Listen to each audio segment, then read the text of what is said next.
Choke, no joke. Chicky choke, no joke. Choke, no joke. Chicky choke, no joke. Oh, we in here. We in here. We in here. We in the building. We in the building. We in the building. I told you I got a special guest tonight. I got a special guest tonight. All right. See my moderators is in the building. Moderators, stay on deck because the haters will be hating. we got a great show tonight, boy. So if you've been following everything that been going on with the Tupac and the Biggie cases and stuff, I got somebody that has done some very, very, very great, extensive work on this this whole thing. Like, I'm a fan of their work. They've done. I'm trying not to give it away. I've viewed their stuff plenty of times. Y'all have as well, you know. But show no joke. I'm gonna play one joint. This joint right here gonna go out to Keefe D. You know what I'm saying? We wouldn't be here if it wasn't for these dudes like Reggie running their mouth. So I'm gonna start this to get them notifications out. Make sure y'all share this with everybody. If you're not subscribed, subscribe now. But if you know anybody that love Big, anybody that love Pac, I know my man Big Gene is watching. You know, this is the show you do not want to miss. All right, Choke no joke. Gonna play this one joint for them, and then we get right into it. All right, let's go.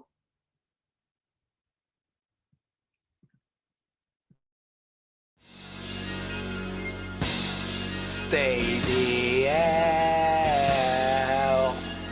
Don't follow those cats. The niggas that be on the gram. Tell them what they doing. Choke no joke. You know what it is. Yo, y'all niggas better stay DL. Down low.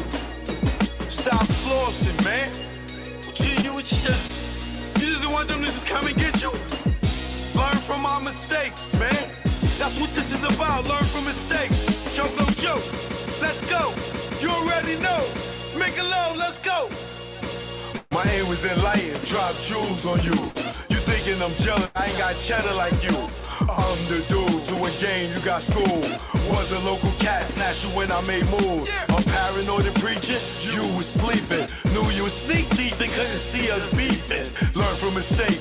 No show I got cake and press a nigga to rob me. Bitch in my face. Get knocked by the fence. Lay up 4 by 8. Ass so busy flossing ain't thinking about Jake. Loose, yapping, wiretapping, videotaping. Your ways in action. Front like times hard. 2-door garage. Ice like Liberage. With no damn jaw. Without a reasonable doubt. You think you Jay-Z with your platinum jewelry. He got a job, B. You shining on doctors with 4 degrees. Laughing cause I'm broke on the streets. Stay DL, BDL is out. You ain't DL when your name ring bells. Stay DL, BDL is out. You ain't DL when your name ring bells. Stay DL, BDL is out. You ain't DL when your name ring bells. Shh, let's go. For beef, we not dolo. For cash, you go solo. Thought I was your man, shot me down like Manolo. Thought I was your partner when you played me was whack. No niggas dust that I wouldn't flip like that. What gives? See your man struggle while you live? That's some shit. Struggling, give you the kicks. Used to stick for gooses. Warm when we pump deuces. Break night in the jacks, trying to see millions like Brewster. You don't act like you used to. I'm the dude. When niggas was friends, you was like, yo, Joe, come through. I wet you like McLean for those who claim to be pain. The game of death, that's what you get when got game. Ill with automatics, we're never static. You carry at niggas, put one in your cabbage. Fear, don't have it, you fill me with laughter. In OGSD, then I'm original gun clapper. Like Dan get dapper, see a mill be Casper. Like Dre the doctor, the math for master. Stay DL, BDL is out. You ain't DL when your name ring bells. Stay DL, BDL is out. You ain't DL when your name ring bells. Stay DL, BDL is out. You ain't DL when your name ring bells. nigga, y'all loud. Louder than the weed, nigga. Thinking with your pockets, cop the ice locket. She somewhere in Houston, you blew like a rocket. Her seed was bait, through the line she caught it. Gave her all that loot, she couldn't afford it. Frontin' to them bitches, yo, I'm feeling hell. Blue puff in your face, daddy, all about Benjamin. Remember me, I'm your friend to the end. Like Chucky, used to slay bitches like Buffy. Thinking why they cuff me, think of the luxuries you had. In the cell with other willies, you brag. I push the big Benz with 20-inch rims. Went in the club, Chris for all my men. Sitting across the bar, what's up, star? Back to reality, you back in bars. You chose not to listen, had the H-class glisten. Knew the rules of the game, played yourself out position. Stay DL, BDL is L. You ain't DL when your name ring bells. Stay DL, BDL is L. You ain't DL when your name ring bells. Stay DL, BDL is L. You ain't DL when your name ring bells. Yo, son, yo. Son, that son is me, yo. I see. You ain't noticed me, yo. I see, all this man. diamonds and stuff, yo. How can I Fat not? diamond ring I got, yo. Yo, what you talking about, yo? No, Diamonds, yo. You know what I'm saying? Yo, I got $35,000 on me right now. Oh my God. Nigga, I can show you the money right now. I can show you the money. No, you ain't gonna show Matter of me fact, nothing, I can show you man. my gun, yo. What? Yo, Oh my yo, God. the gun, yo. Son, man, what's the matter put with you? that shit Yo, away. Yo, you acting like you scared or something, nigga, yo. Yo, stay DL, right man. now, yo. You know what I'm saying? Stay I DL. Yo, the jewels, everything, yo, yo. Dave. Oh my God, look at you, man. Yo, stay DL, man. Choke, no joke. I'm in the building. All right. Now, depending on my guests, it's up to them. Maybe at the end of the show, we might take some calls and let y'all have a few questions, because I'm sure y'all might have a lot of questions for my guests. Now, I think I'm pronouncing his last name right. Y'all know I'll butcher up a name in a second, so bear with me. You know,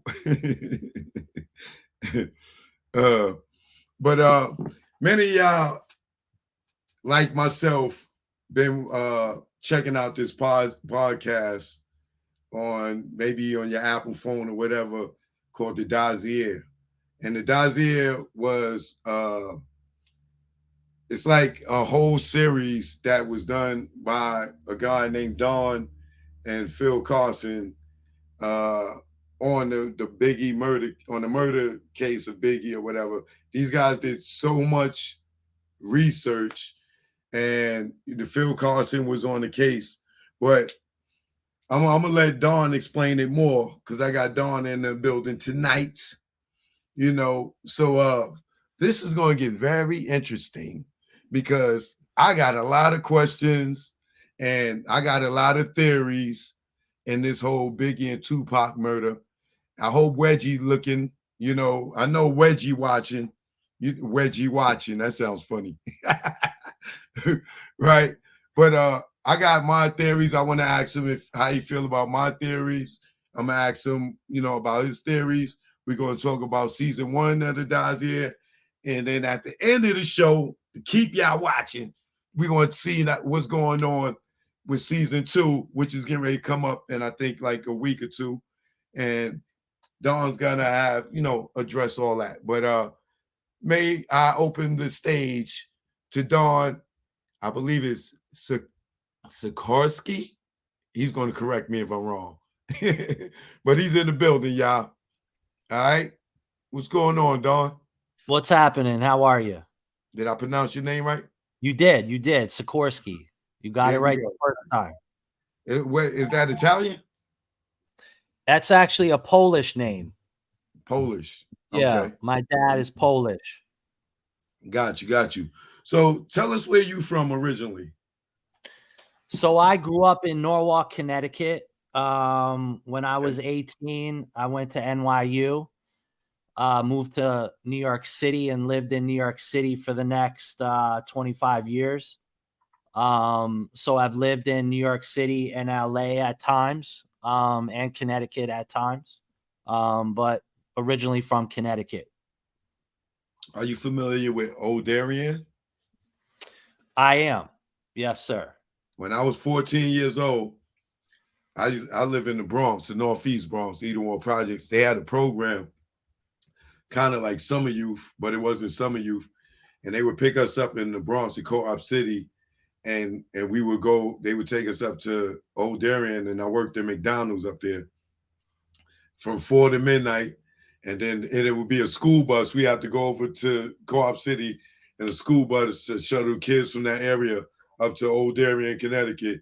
And I worked at McDonald's up there. So you grew up in Co-op City? No, I grew up in Edenwald in the Bronx. Oh, Not you did? like Okay. 10 minutes from Co-op. Yeah. Okay. Yeah.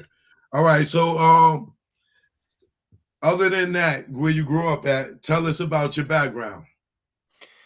Yeah, so I went to NYU and was studying journalism, and I kind of didn't know what I wanted to do. I didn't know if I wanted to do documentaries. I didn't know if I wanted to write.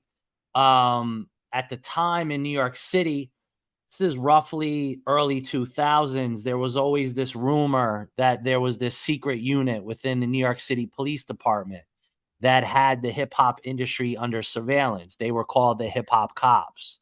Yeah, I know So those guys. yeah, I went up to B&H Photo. I bought a camera, and at that time, through another friend of mine, I was friends with a guy by the name of Tone Boots. And Tone Boots used to work for Jimmy Henchman. I know Tone Boots. Yeah, he worked for Jimmy Henchman. He was a writer at XXL for a period of time. And I told Tone about this idea, and he started to sort of introduce me to people, and I started to interview people. I think one of my first interviews in an office building was Joe Budden about the idea of the hip hop police. To make a long story short, I spent 2 years documenting the story of the hip hop police, and I was able to get the actual book. I sent a request into the Miami Police Department and said, hey, do you have this secret book that they have been compiling on everyone in hip hop? And a woman within the police department FedExed the book. She shouldn't have done that, but I still have it. I could show you, at a certain point if you wanted to see it, but it had everyone in it. All the street guys from the 90s, all of, the artists you know today. And that film was called Rap Sheet, Hip Hop and the Cops. And that really was my film school in a way. And after that, I decided to do a documentary about the war in Iraq. And I looked at a group of Marines who were charged with murder, and they were in jail at Camp Pendleton out in San Diego. And they had framed a murder scene in Iraq at the time. And I followed them through the military justice system. So those really were my, like, for lack of a better word, sort of film school, right? From there, I started to do more projects in television. I was able to get an agent, my career, I've been lucky. I've done everything from documentaries to feature films to podcasts. But I've always had a fascination for a few things. One is the criminal justice system. Secondarily is just cops and robbers, right? Everyone is fascinated with cops and robbers. And I think throughout my career, I've always tried to tell those stories from different perspectives and different angles, specifically with, the stuff we're speaking about, tonight. I think what I've always tried to do is back up the information that I have with documents, right? And being able to source those documents. I think what's happened in our world today is, I'll use a few examples, but I think there's so much misinformation that exists that the truth of what happened kind of gets hidden, right? Right. And it happens with a lot of stories I just did a documentary that came out on Showtime called The Supreme Team. And, I worked with Gerald Prince Miller, and wanted to tell his story. And I saw that in that story too, this mythology that is sort of Was created. this the one that Nas was a part of? It was, yes. Nas Okay. directed it. I was one of the executive producers. And I had, through a dear friend of mine named Jay Griffin, had been put in contact with Prince and had been speaking to Prince on and off for about 5 years when he's, in federal jail. Mhm. And Mass Appeal came to the table. Nas came to the table. We were able to get Prince and, Supreme to sort of do the project together, which was important. And so with any of these stories, for me, I think the fascination has always come down, with crime. And then secondarily to that, how crime has defined America, right? Right. Over the course of many years. Let me ask you about the Supreme Team, Doc, real quick. Yes, sir. Do you feel like it was, for lack of better words, PG opposed to rated R? Well, you bring up an amazing point, sir. And I think in venturing to do those types of stories, there is a lot of politics that goes into it. There's a lot of behind the scenes control of information.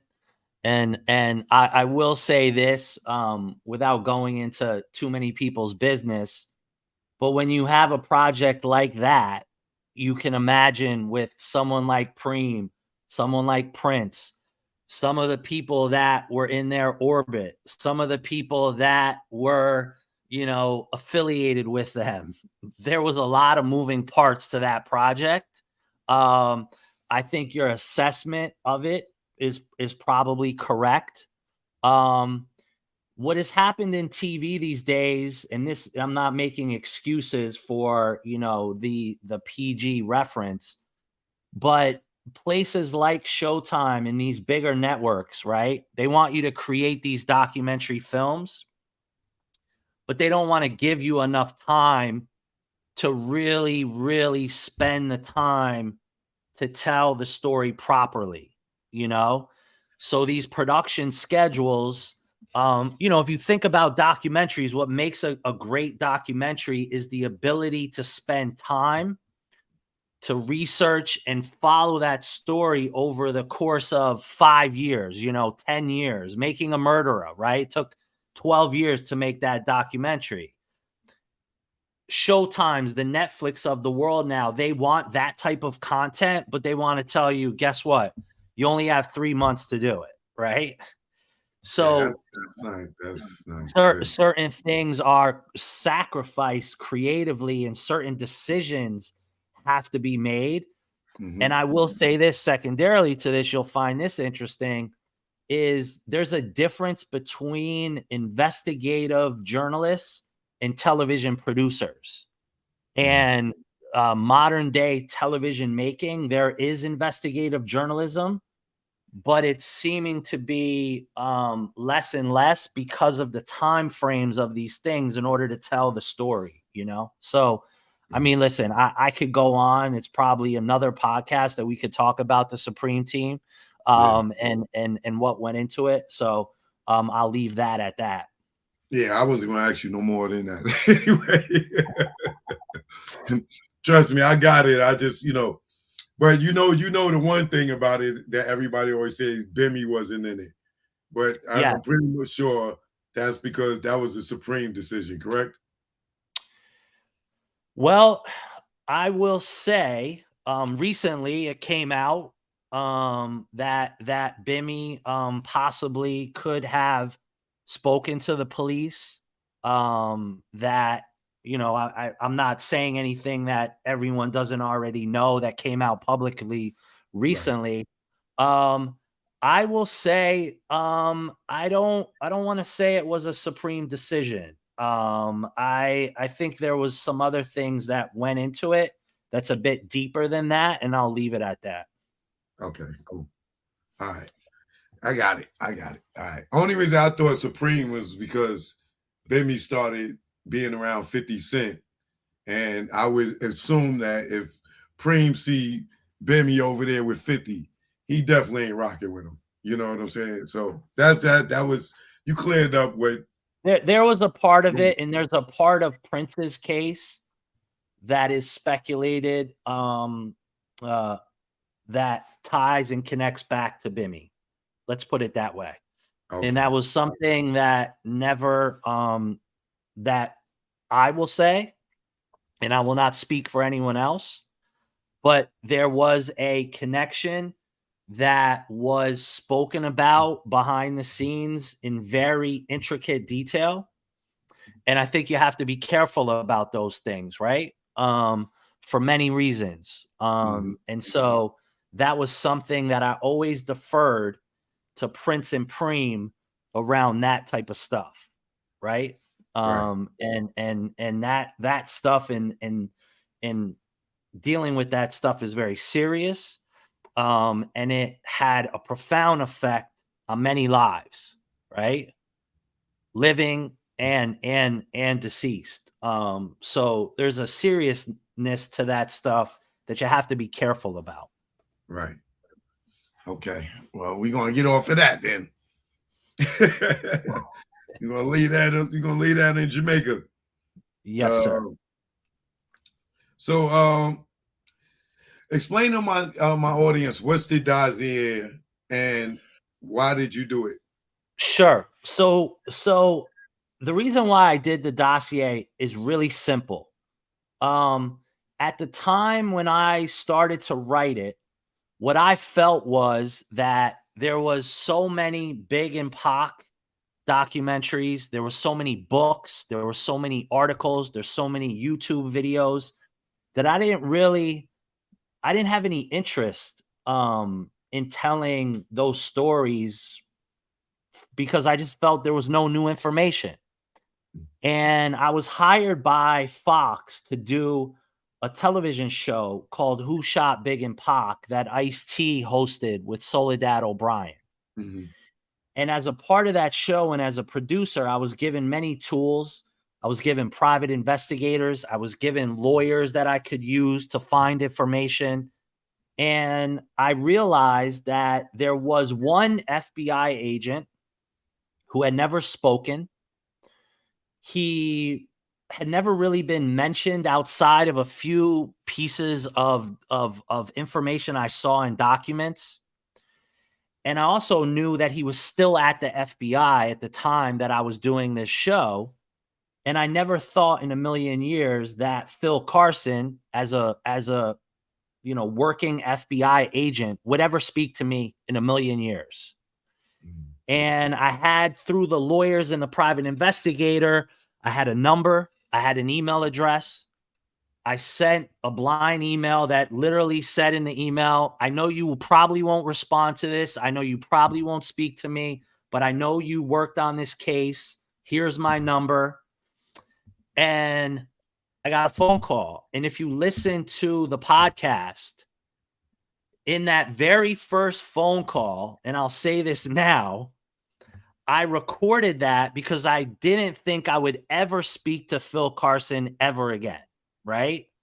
So here I am, because I'm a little bit crazy, recording an FBI agent as he's calling me because I just wanted to get whatever he was going to say and have it in case I never spoke to him again. And what he said to me is basically, it's weird you contacted me because I'm a few months out from retiring, and man, do I have a story. And I knew at that point that there was a story there. I didn't know what it was, but I had an assumption, right, that this is the FBI. So when you talk about the FBI, you talk about money, you talk about time, you talk about the ability to basically do anything they want in an investigation, more so than the LAPD or anybody for that matter, right? And what I did is I set a meeting with Phil and I sat down with him, and the story that he started to tell me really shocked me, you know? And it shocked me for two reasons. One, this guy had never said a word to anybody. And secondarily to that, I also knew that this was something new and different. This was not, the same characters. This wasn't the same information Randall Sullivan had. This was not Greg Kading's narrative. This was something that was completely different. And so the thinking is I wanted to tell Phil's story. Now, in the course of telling Phil's story, I was brought all of this other stuff, I was brought documents that no one else has. I was brought all of the documents from the civil trial where Miss Wallace sued the city of Los Angeles, and there's discovery material, right? Which is very important here. Now, mind you, these documents, no one has these documents. The city of Los Angeles has them, right? Miss Wallace and her attorneys have them, and I have them, okay? Because they're under federal seal, which means that I'm not supposed to have them, but I do. And I have them because Sergio Robledo, who worked for the Wallace family, gave me these documents. So now I have Phil Carlson, who's telling me A, B, C, and D. And now I have these documents that I'm starting to get from other sources. And I'm seeing a completely different story. And that's really what the dossier is. It's a story, an alternative history around the murder of Biggie based on Phil Carlson and these documents that I will say no one else has. Can those documents ever be unsealed? So, as far as them being unsealed, I don't have that information, but I will tell you on October 23rd, when I release season 2 of the dossier, I will be releasing all of the documents I've ever collected on the Biggie Smalls investigation to the public and to other journalists for them to completely see all of the evidence that exists inside of the LAPD, to see all of the evidence that existed in Phil Carlson's investigation, and to really see the complete picture and story of this massive cover-up, right?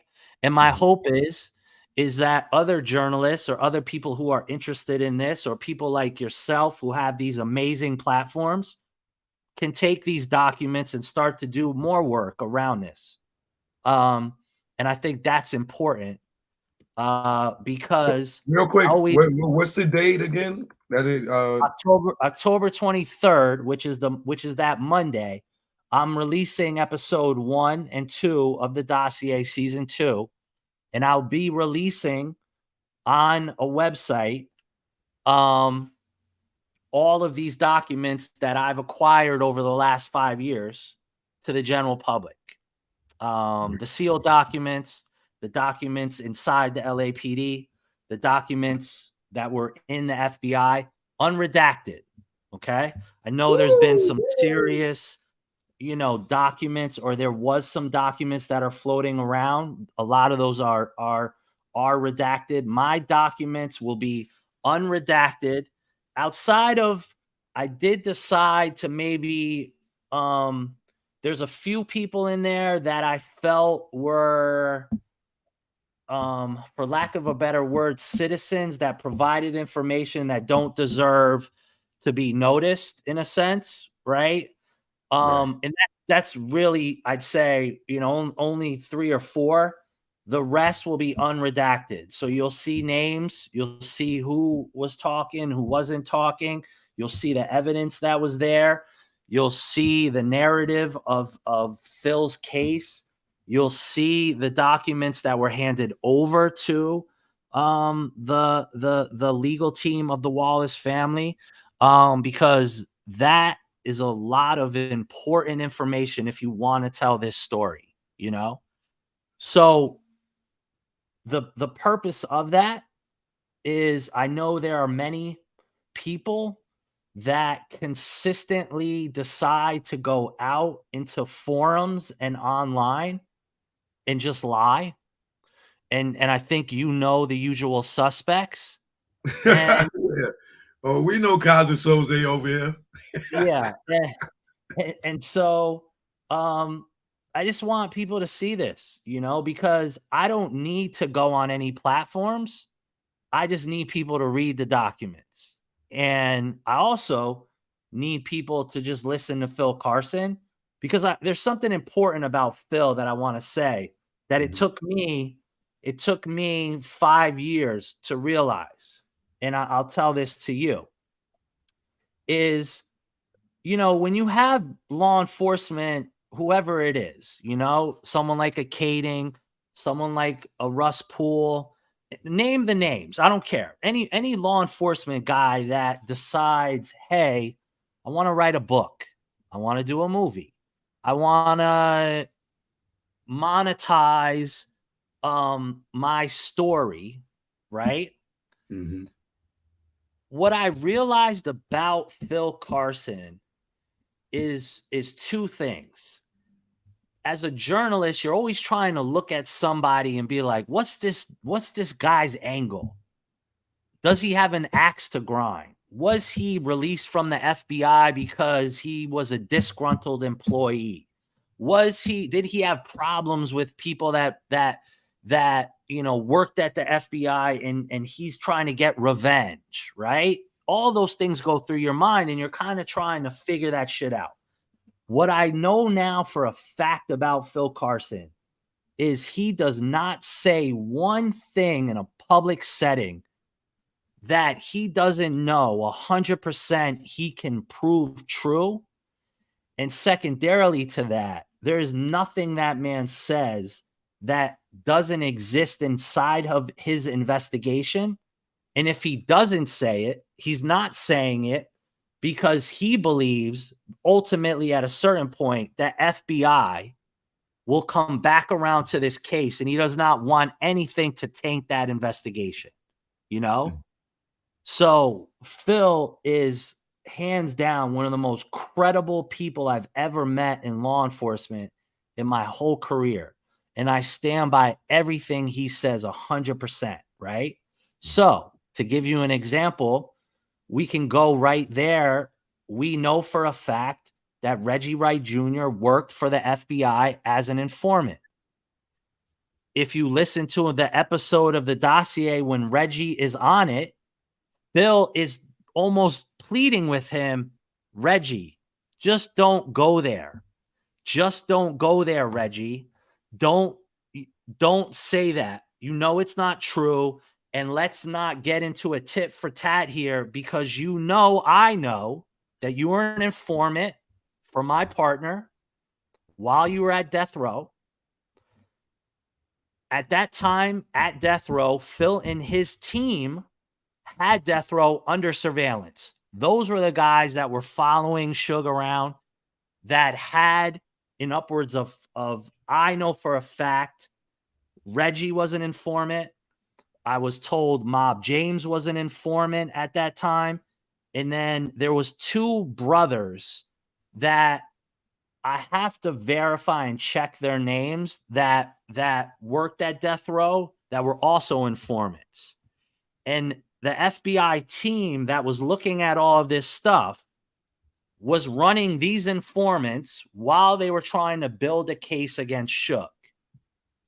It's a fact. It's not some gossip on a website. It's not some bullshit that people are putting on Instagram. That's just a fact. Okay. So let's take everything that my friend Reggie says with a grain of salt. And I say that he's always been very nice and pleasant to me.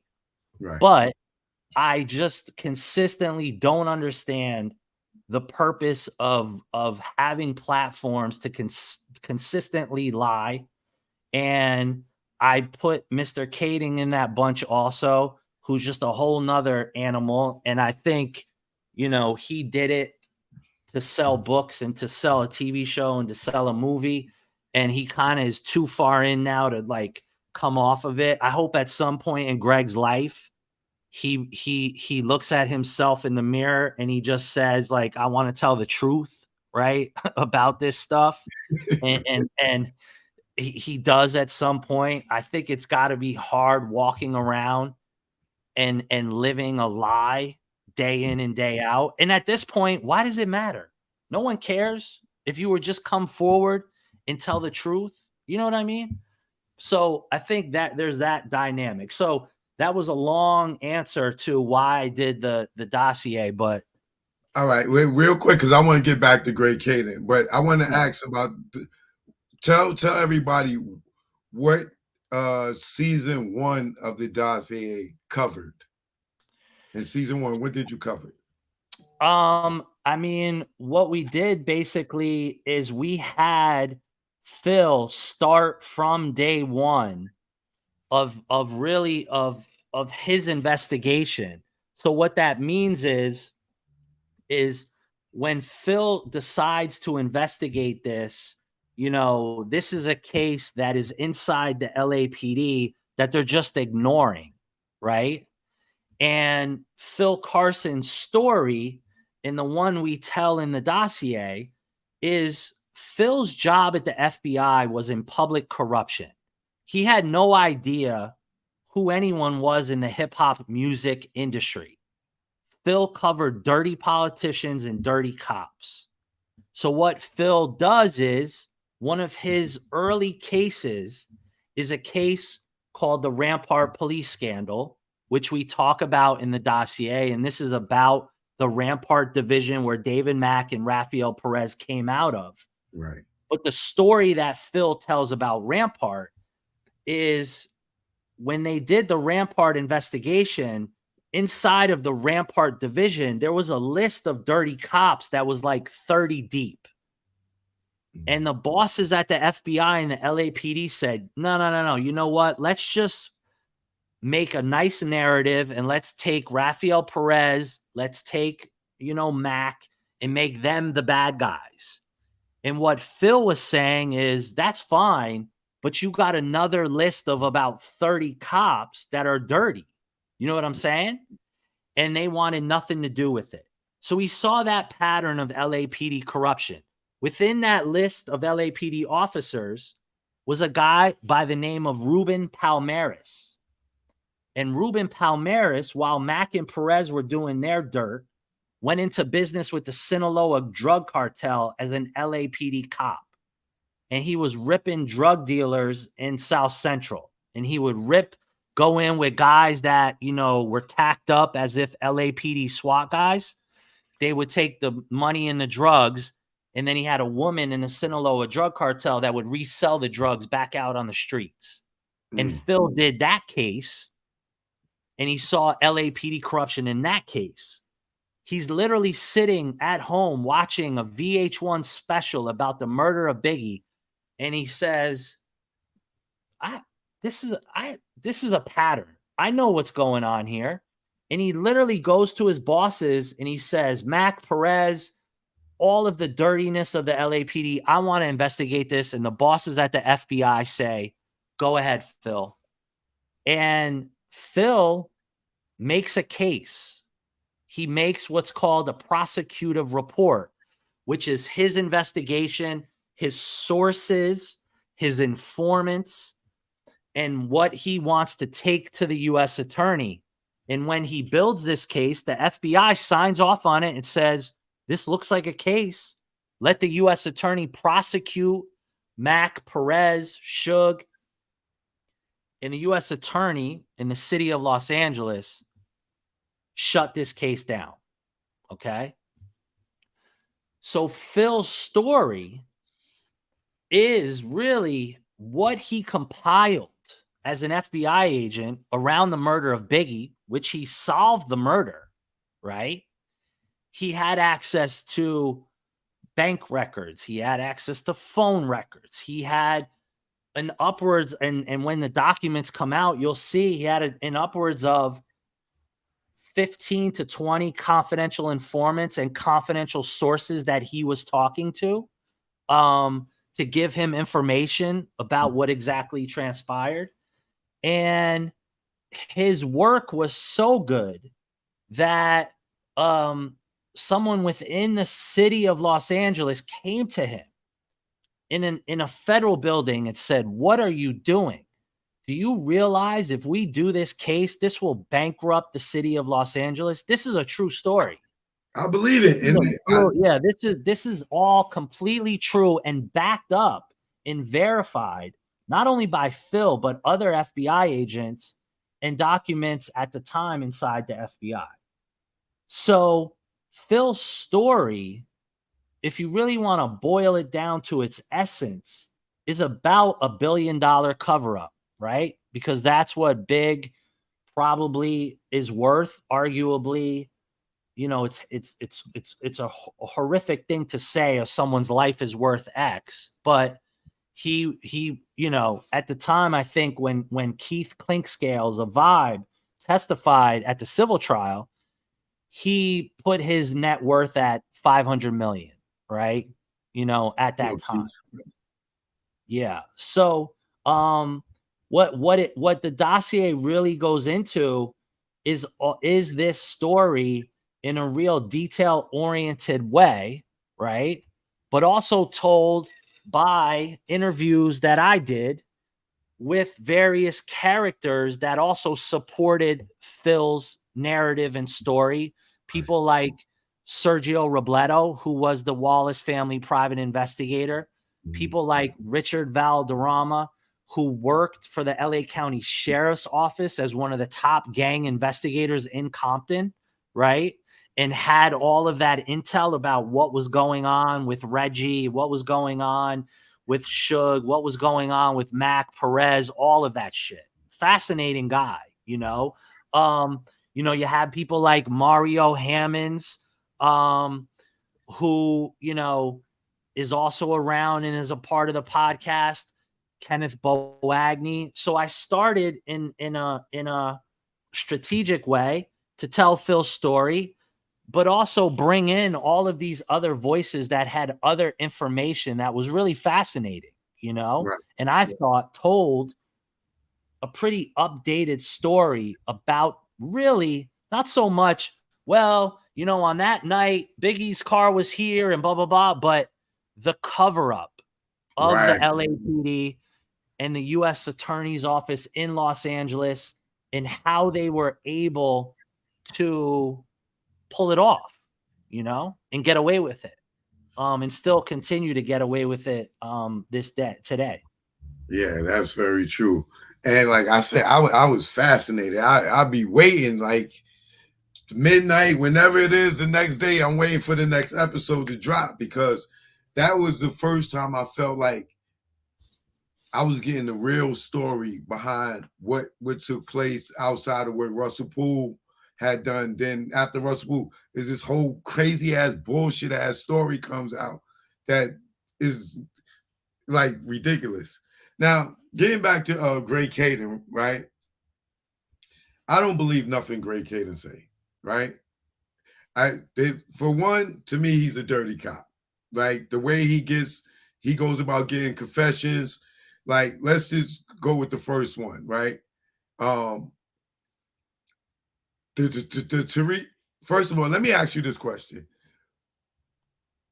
Do you know, was Reggie the suspect in the notorious B.I.G. or Christopher Wallace murder? Was he a suspect in it? And did Greg Kading go to Reggie and Reggie feed him these theories about Southside killed Biggie and retaliation of Tupac? And then he turned around and said, oh, no, well, you know, it was Poochie. Like, isn't this all being fed from Reggie, allegedly? Well, it's obvious. Here's what I'll say. it's obvious, and obviously I don't know in terms of a timeline, right? But it is obvious that when Phil starts this investigation and he starts to look into all of this stuff, that Reggie is in the middle of it, you know?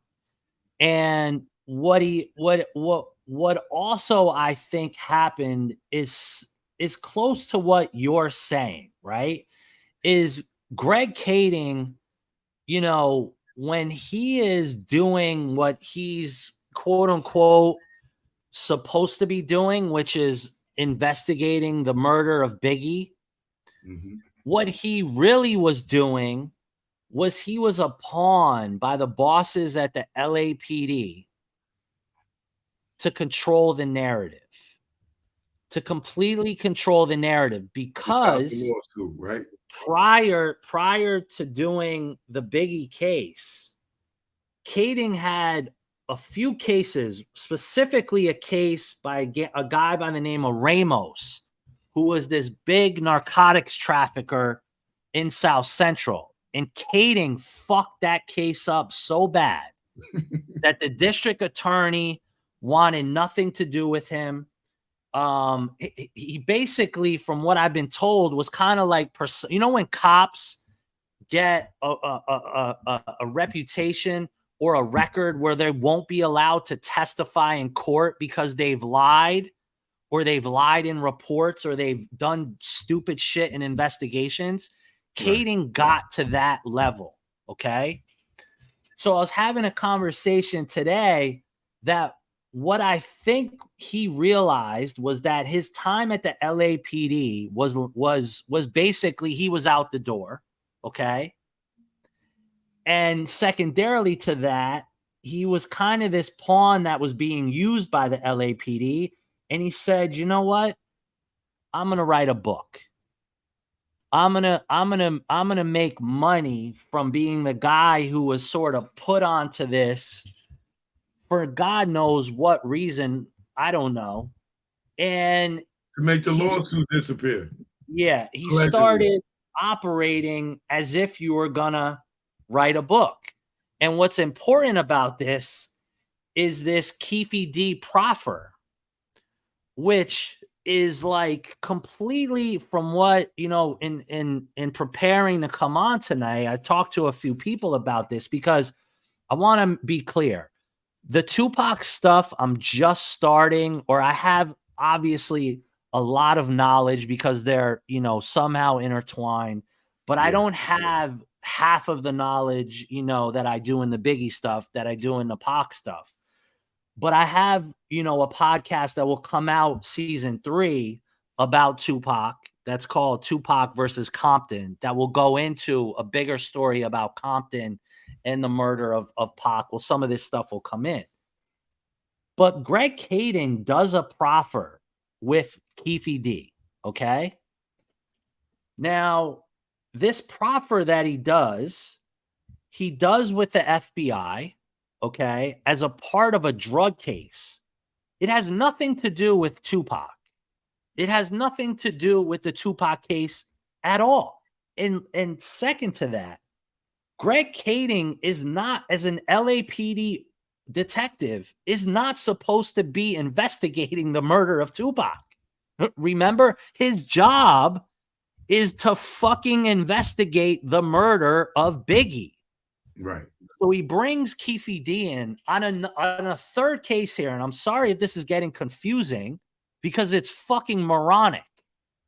And he gets Keefe D to proffer on this thing. And all of a sudden, Keefe D starts telling this story about fucking Tupac and the night Tupac is killed. Well, guess what? Wait, not necessarily. Now, hold on. Now, I know a little bit more about this case, right?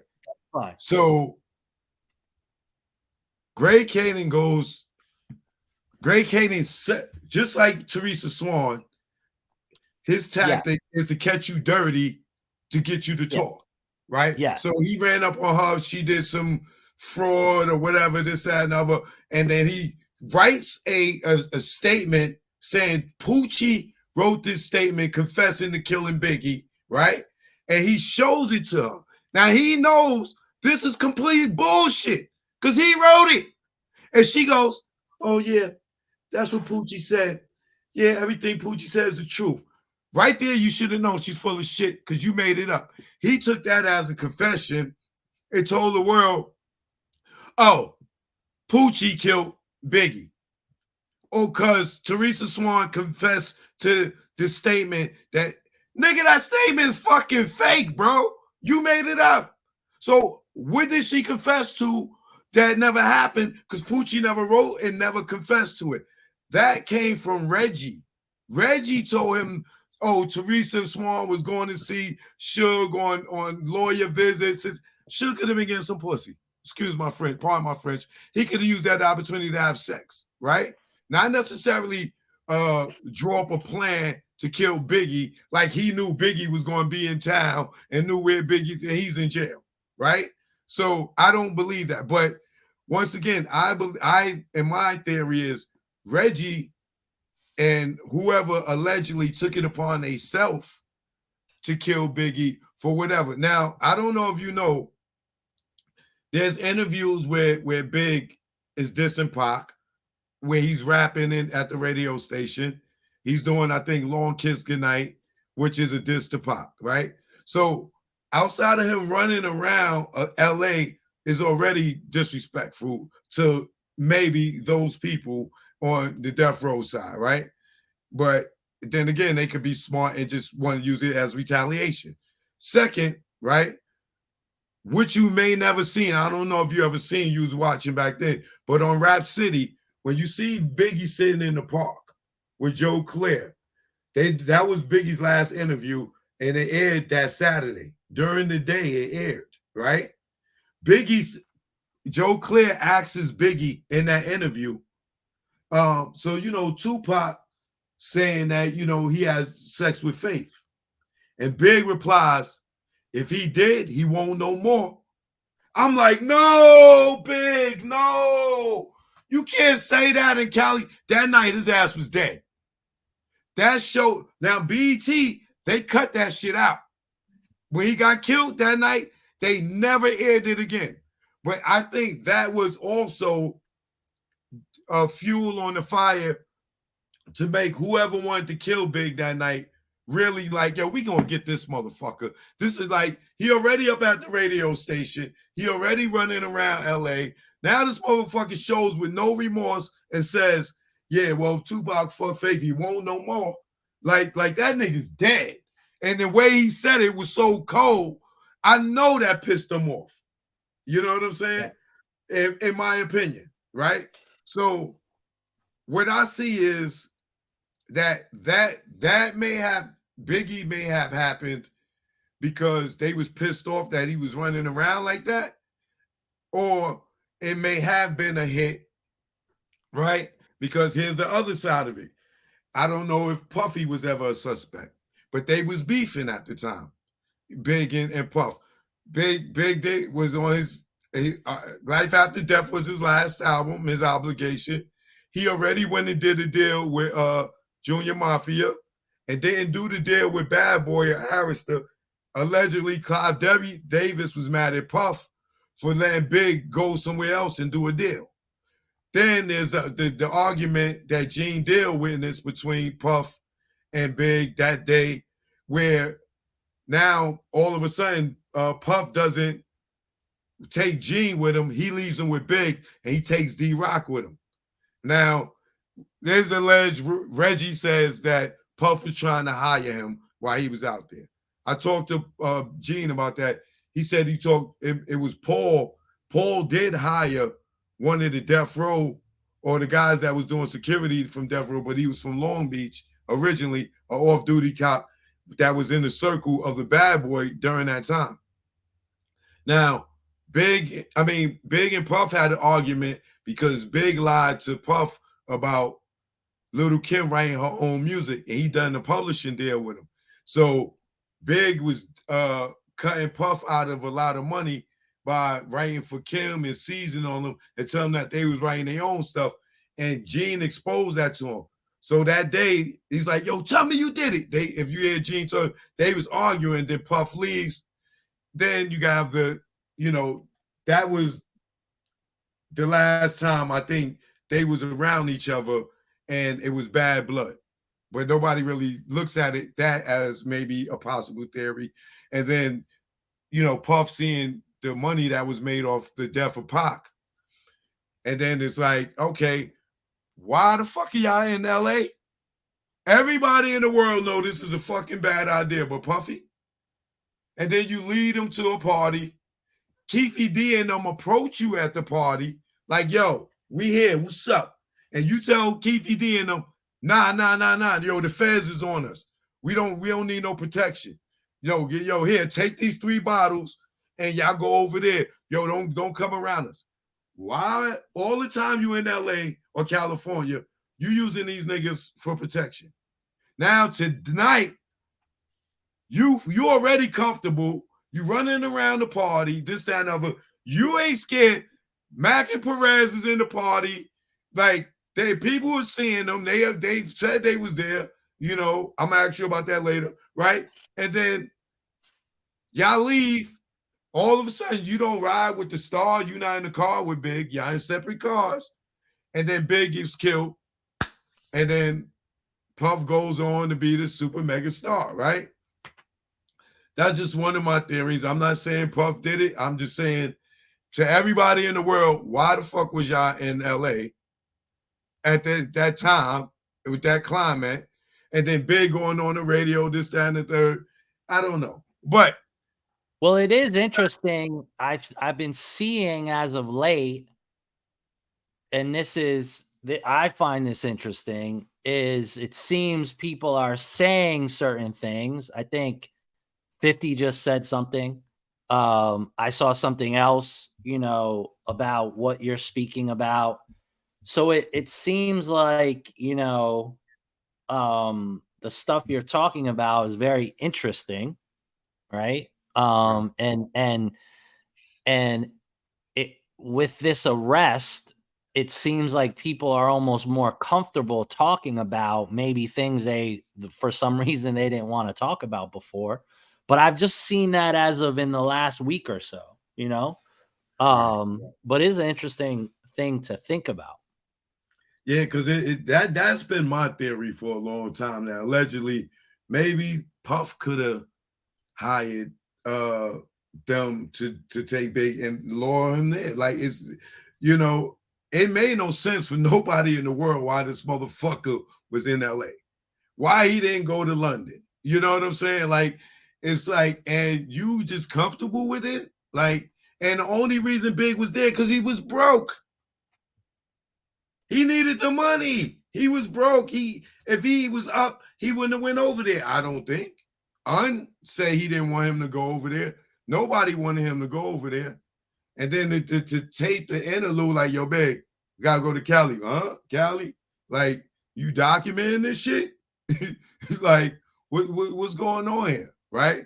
So I'm just saying that is just a whole other theory to me. Because I don't see Suge taking a chance from jail trying to orchestrate Biggie getting killed when he knows that his own people tried to kill him and Tupac. He know Biggie ain't got nothing to do with it, right? So my other theory in the Tupac thing is this. Reggie was fired by Tupac. David Kenner was fired by Tupac prior to Vegas, right? The paperwork is out there. You can see it, right? Suge said he found out that 30-40 million was stolen from him. He found out that David Kenner was getting $100,000 a month that he didn't know about, and Jimmy Iovine was allegedly getting a kickback from that. Suge says Perez and Reggie on your thing were good friends. Sharitha, Reggie, and Perez was great friends, right? He said they wanted to take him out and take the company. Now, Reggie disarmed his security, Michael Moore, Frank Alexander, and the other 20, whatever security was. They had a meeting, and I know this for a fact. Suge didn't even know nothing about that. He didn't know they had a meeting where they was supposed to have no guns. It was like, who's bodyguard Tupac without a gun? Tupac, right? So now you got that situation, right? Where they go into Vegas. Now remember, prior to Vegas, you got the MTV Awards, right? After the MTV Awards, Snoop goes on the radio and tells Angie Martinez he don't got beef with Bad Boy or Biggie or Puff. That caused the divide in Death Row right there. Because after that, Tupac and Suge had an argument. He said, I'm out. You can have all the rights to Machiavelli. That's Michael Moore's testimony. Michael Moore's testimony is he got between them, wouldn't let them fight because he was still bodyguarding Pac.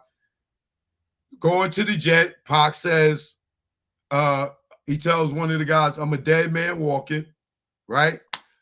Snoop comes, get on the jet. Suge and them told him, yo, you can't bring no boys. You got to go by yourself. Snoop tells his story where he goes and grabs a knife in the thing, get on the jet. When they get off the jet, he asks Pac, yo, you going to the Tyson fight? And he tells him, Pac just walks away, never talks to Snoop again, right? Now, right there becomes the divide in Death Row. Probably be prior to that. Because remember, Suge caught Kevin Gaines and Sharita Knight in Vegas. They was coming out on the day. He rolled up on them, and they got in their car. He asked for a ride, jumped in their car with them. Urban legend says he took their ass out to the desert and stripped them naked and left them there, right?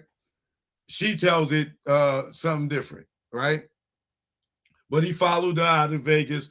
After that, he went to our house, kicked the door, and boom, looking for Kevin Gaines in the house. That there sparks the beef between him and Kevin Gaines, right? Now, Suge says, Perez and them been trying to kill me, right? You listen to Reggie talking, he say, oh, you know, Sharita, she gonna be mad at me for saying this, but Kevin Gaines and them, those are her friends.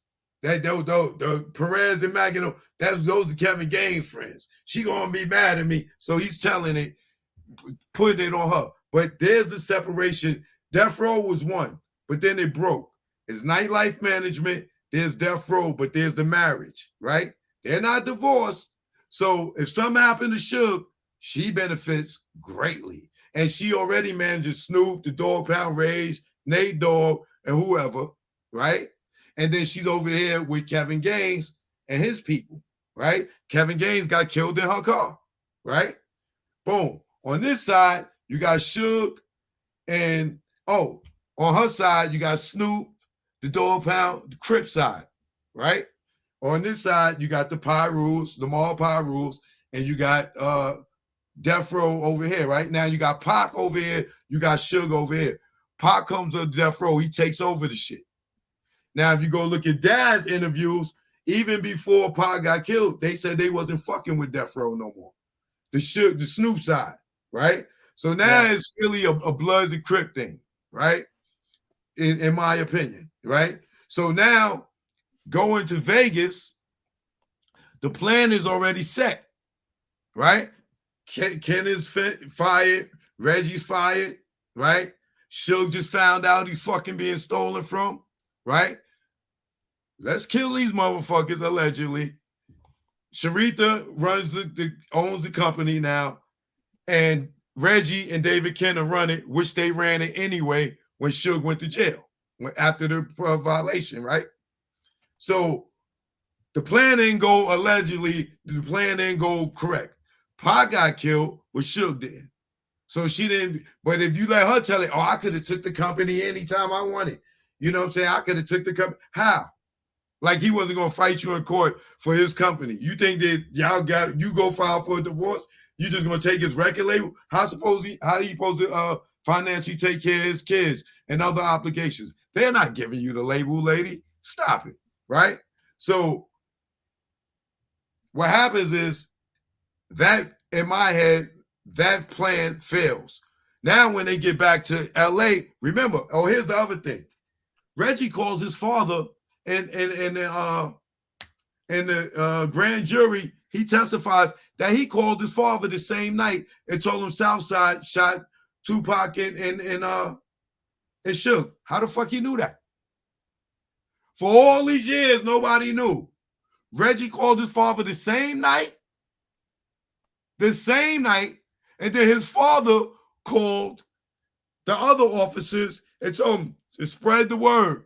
Southside just shot Tupac and Suge. The war's coming to Compton. I feel like they should be locked up for inciting a war. How did there's nobody convicted, nobody's arrested.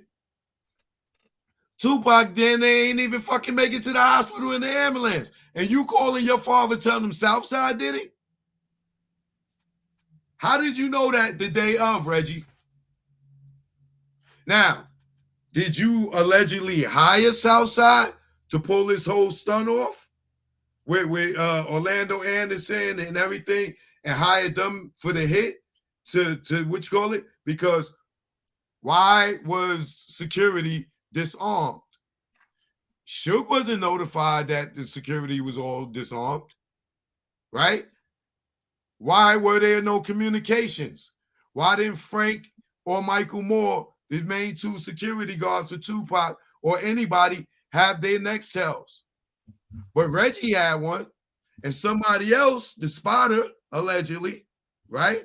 And then somebody else said, don't talk over it. Now, remember, Michael Moore heard, got him after on Reggie's walkie-talkie, as soon as Suge and them got shot. Then somebody comes over and says, hey, don't talk on the radio. He says that was a white voice.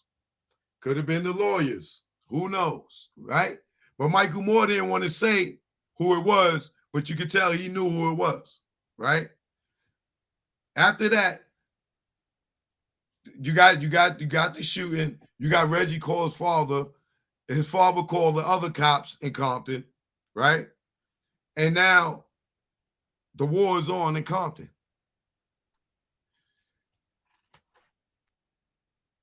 What do you think about everything that I said? Because I just went all over the place.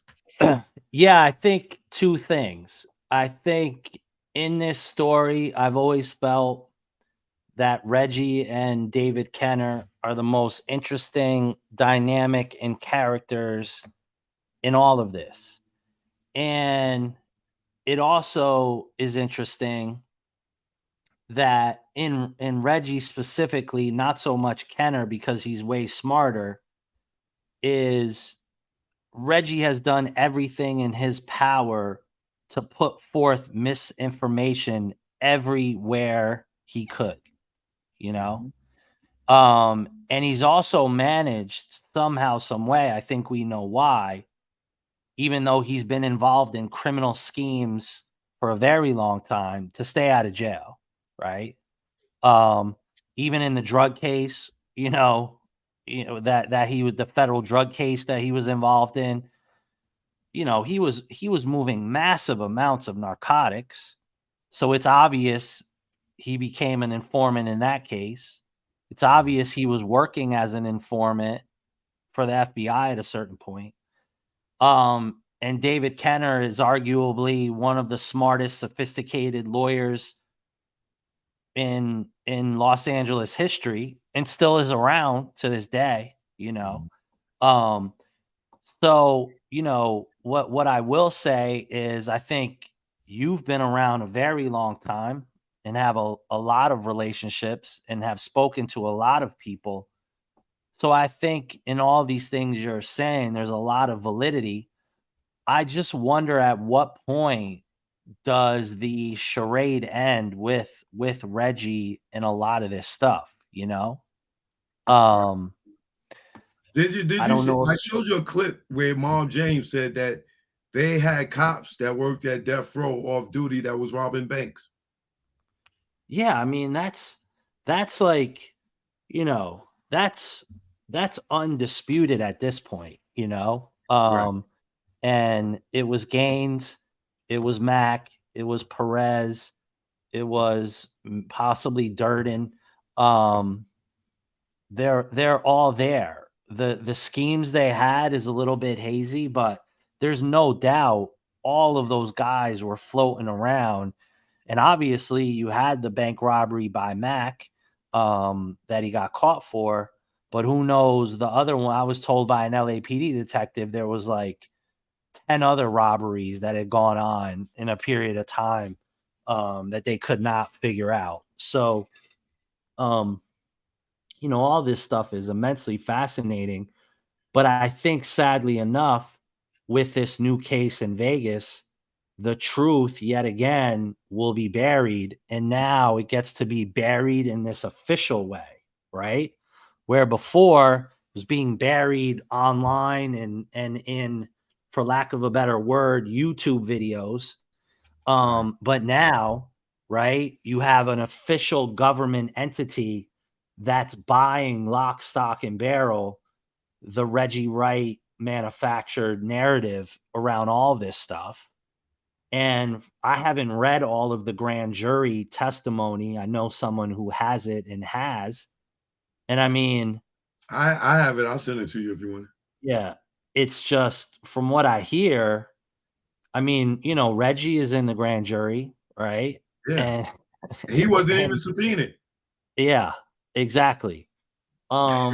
So it's just bizarre how a lot of this stuff and maybe hopefully it isn't, but it could yet again be the truth could yet again be buried, and sort of in the eyes of the Vegas PD put to bed around whatever story they're sort of taking from I don't know who, I think Reggie and some weird people that were like around that night that they're using. If this goes to court, um, I'd be curious to see how they actually even build this case, because it just seems They really, building it all over fucking murder rap. Everybody, you could tell people was coached. Like they all going in there in the grand jury and they all testifying, but they all spitting the narrative around the murder rap thing. It's the most fakest thing you ever seen in your life. yeah, It's nonsense. yeah, Let me yeah, and I ask you, mean, if Greg Kading and Reggie had a relationship prior to Kading having the Biggie case? that's a great question. I would have to assume yes, because I just feel Kading was floating around that world over there. When he makes that Ramos case, I believe that's in South Central Los Angeles. I'd have to double check. I wouldn't doubt it. As someone like Kading, I would think if he was involved in narcotics over in that part of the woods, it's not that big of a, as Compton's not a big place, right? It's 10 Right. square miles. So and if he was working, serious cases, which I believe he was, yeah, no doubt I think they could have known each other prior to all the, nonsense. Did you ever see the video of the MGM Grand surveillance video where allegedly there's somebody that looked like Reggie walking Orlando out and and Reggie Sr. allegedly looking on from the side, then allegedly Kevin Gaines, and he goes over to the guy who got on the tank top with the ponytail, he passed him on the back, and then you see that guy come walking out, and it's like they all around, and they like I used like, did you see that? Is that them? I've seen the video. I'm not sure. Again, I would not be surprised, Kevin Gaines is another fascinating character, right? You know, I've had people tell me they're 100% sure he was in Vegas, um There's almost I can't remember what it is, but I think that is a fact. I think he was either 2 days before or 2 weeks before the fight. He was listed to be out there, and maybe I think 2 weeks after. Yeah, he was out there, and they say allegedly Perez was out there that week too. I've heard that. I've gotten more information about Gaines being around than Perez being in Vegas. Again, these guys had money. You know, they had the means to party and travel. They love to fuck women. They love to party and so why not, right? At that point, you know, you're sort of untouchable, at least in their minds, right? They were cops. They were dirty. They were moving drugs and God knows what else, robbing banks, right? So around death row, partying Let me and ask you. that. I got a great question. In that paperwork, do you have photos as well? So there is some The there's a ones few in things. particular, Yeah. the ones I'm two in particular. The Yeah. one where Gene Dale, Amir Muhammad, and Puffy is in one shot together, and the other That one is where Mac and Perez and the chief, what's his name? Daughter? Bernard Parks, Michelle Bernard Parks. Parks. Yes. So the story behind the photos, there is some what appears to be um printed photographs of surveillance video. Do you Mhm. understand what I mean? Because there was video all over the Peterson that night. Okay. Um, that's what people don't understand. There was video cameras, surveillance cameras all around the Peterson Automotive Museum. So how they There don't know? was, huh? So how they don't know shit? They do. That Oh, a lot of that video was destroyed. You could see, you know, um, and Phil Carlson tells an incredible story when he was doing his investigation. He goes to LAPD robbery homicide, and the idea was is detectives at LAPD were supposed to share information with Phil and mhm, show him a number of things. And they went in a room and they brought out the murder books of what the investigation was at that time.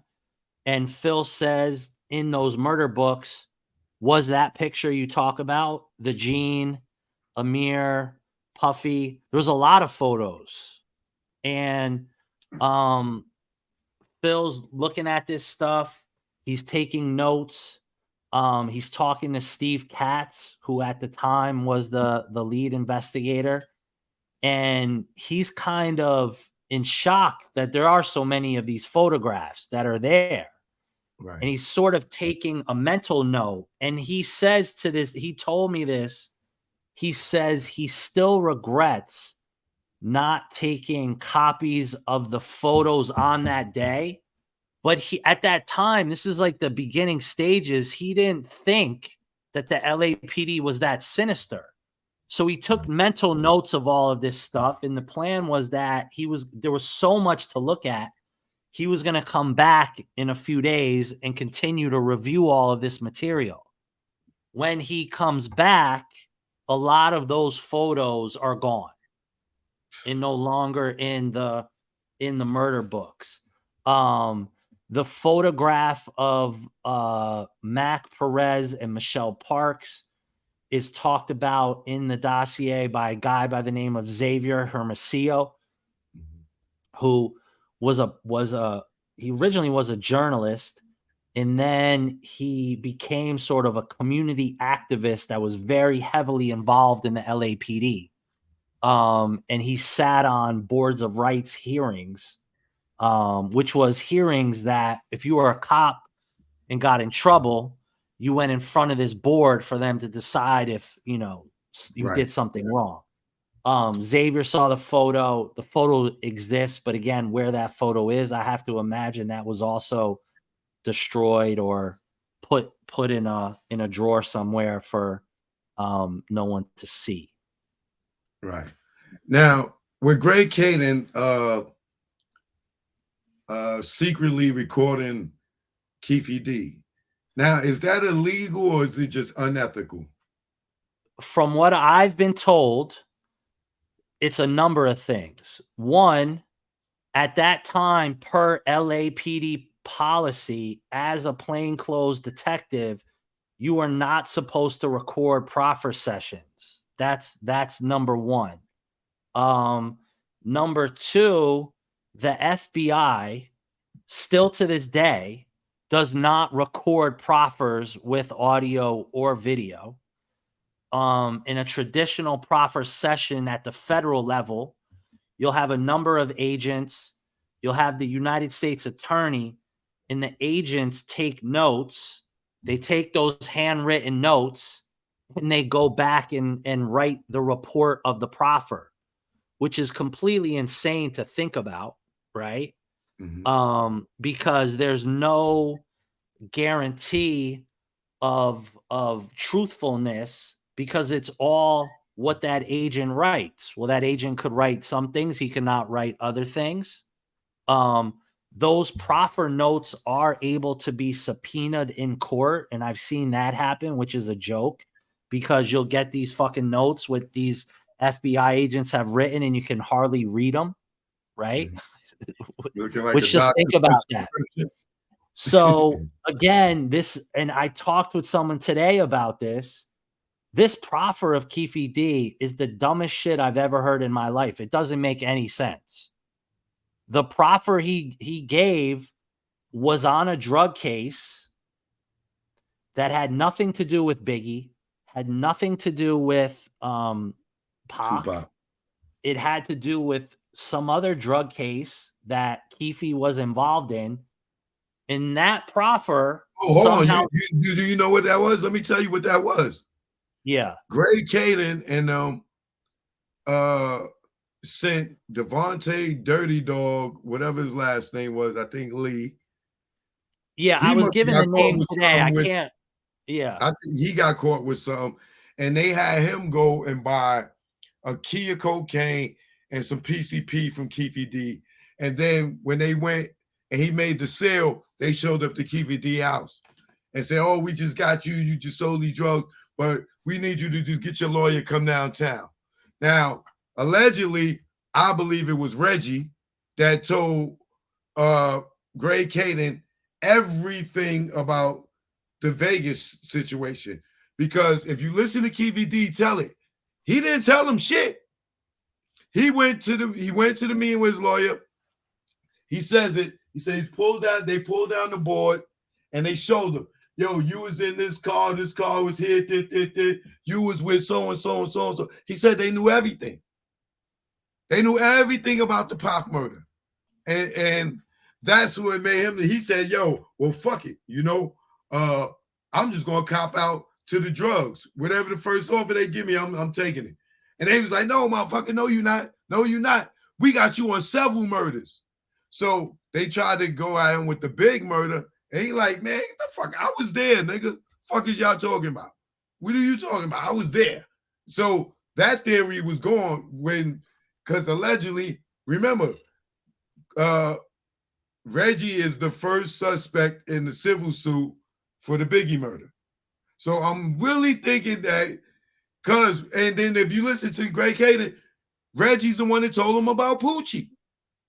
So if they said we got you on several murders, which was Biggie and Pac, Reggie allegedly fed that to Greg Kading, told him the whole. Remember, Reggie knew who shot Suge and Pac. Suge and Pac the night of, right? Some reason he knew it. He wasn't at the MGM Grand and he wasn't at the shooting, but he knew who did it to call his father, right? So Keefe D said they knew everything, so that's why he took the proffer. And then Greg Kading says, because somebody asked him, said, "So what happened? Why did Vegas pick him up?" Because Vegas also gave Keefe D a proffer too. He went to Vegas They interviewed him. They gave him a proffer, and Kading said they gave him a proffer, and the reason they didn't arrest him is because they wanted to get something bigger, and they tried to go and get Zip. Listen, this proffer that he did just makes absolutely no sense to me.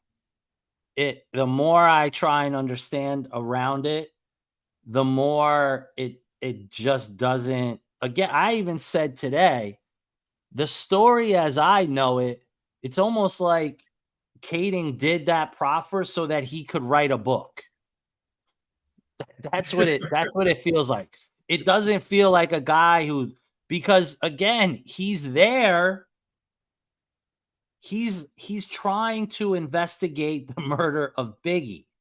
Why is if you're investigating a murder of somebody and you have the power of the district attorney who you answer to for the case to prosecute the case, right? You don't walk into a proffer and go, well, yes, I'm here to investigate the murder of Biggie. Well, let's talk about this drug case over here. Let's talk about the murder of Tupac. It's like, what? What are you talking about? Right. This does not add up. Why I would make the case it was recorded illegally. It was recorded because Kading knew at some point he was going to write a book or whatever the fuck he was going to do. And to your point, I wouldn't doubt if he was given information by whoever, Reggie or add up the list. And it's just all weird. It's just all bizarre to me. And now, but again, to my point, you know, I see Kading quoted in all of these articles in mainstream publications as if he's an expert. Right. And it's a joke. It's a real joke. He wasn't even a federal officer. He was just LAPD. No, he was LAPD. And you know, that's the other thing. You know, if FBI was there, this was a task force. So I asked somebody today, well, was this an LAPD proffer or was this an FBI proffer? Was this a federal proffer? Right? Well, whose proffer was it? And I'd have to go back and really, you know, look at the proffer. I don't even know if it exists, meaning like a printed piece of it of what the intention was. Right. It, in my experience, you know, I did a few cases, I've sat in on federal trials. One of my best friends was a defense attorney in the Eastern and Southern districts. Mm-hmm. And, you know, proffers are interesting things, but they're usually used around a particular case, you know, and sometimes U.S. attorneys want to, you know, if you're a famous fucking mob guy, they want to know, well, did you kill this guy or who's this guy or who's that guy, right? But it's all around focused in on one thing for the most part. I don't know. This just continues to get weirder and weirder. And I don't think anything having to do with the proffer will be allowed in that Vegas case. Right? That's at least what I've been told. Because I feel any prosecutor would look at that and be like, this is fucked from the beginning, so I can't bring that into a court of law. But what about the Vegas proffer? He got one in Vegas too. I haven't heard about that one. Is that Kading said that on a recent interview? I'm gonna send it to you because they asked him. They said, so why didn't you gave him a proffer? What happened with Vegas? He said they took him to Vegas and Vegas gave him a proffer, and then they wanted to get a bigger fish. Meaning whoever else was involved, I guess. Yeah. Zip. They tried to get him to go buy drugs from Zip, and Zip didn't go for it. And then their whole shit was done after that, for the most part. And what's your analysis of Zip and all of this? I mean, I know Zip was a street dude, but I don't see, for one, I don't believe Zip had a gun in Vegas. Like, You telling me these dudes from LA go to Vegas all the time? They ride with their pistols all the time. They don't need to get a gun from no Zip, who's all came from New York, probably flew in and met Mike Tyson, and then he's riding around with Mike Tyson. What do you need a gun for? Like Mike Tyson got security or whatever. He lives out there. Why would Zip need to have a gun in Vegas and he's all the way from New York? Don't make sense to me. Especially at that time where if you got caught with a gun, I mean, the prison time was just ridiculous, you know? Yeah, like, come on. Like, why would he need a he went to a fight with Mike Tyson. Imagine he probably was riding in a car with Mike Tyson. Yeah. As close as they was. Like, I don't see Zip needing no gun for one to be like, and you tell me a whole caravan of gangbangers from LA and none of these niggas got a gun? Come on, man. Get out of here. From LA, from Compton, a 3-4 hour drive. They need to go get a gun from somebody from New York. Yeah, right. Please. Come on. I don't believe that. No. What else I want to ask you?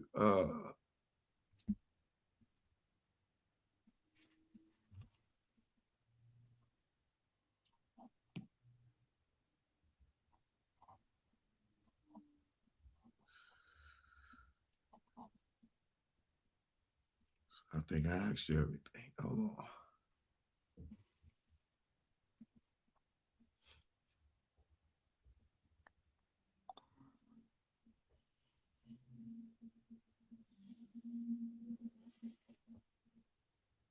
Oh, why wasn't Phil Carlson allowed to testify in the civil trial? Well, that gets back to what I stated before is he was approached by an official within the city of Los Angeles and said, if you testify, it basically could bankrupt the city. And there was a decision that was made that was out of Phil's hands, that was way above, let's say, his pay grade, that did not allow him to testify. They wanted him to testify. He can still testify if there was another civil proceeding. But what you have to understand in the city of Los Angeles, in the power structure of that city, obviously the city officials, meaning the city attorneys, obviously the powers that be within the LAPD are way more powerful than the local FBI field office of the FBI. Does that make sense? Yeah. That means basically if this case is solved and it shows that LAPD officers was involved, that they gonna have to pay out the money. So as long as they got to pay out the money, this case ain't gonna never get solved.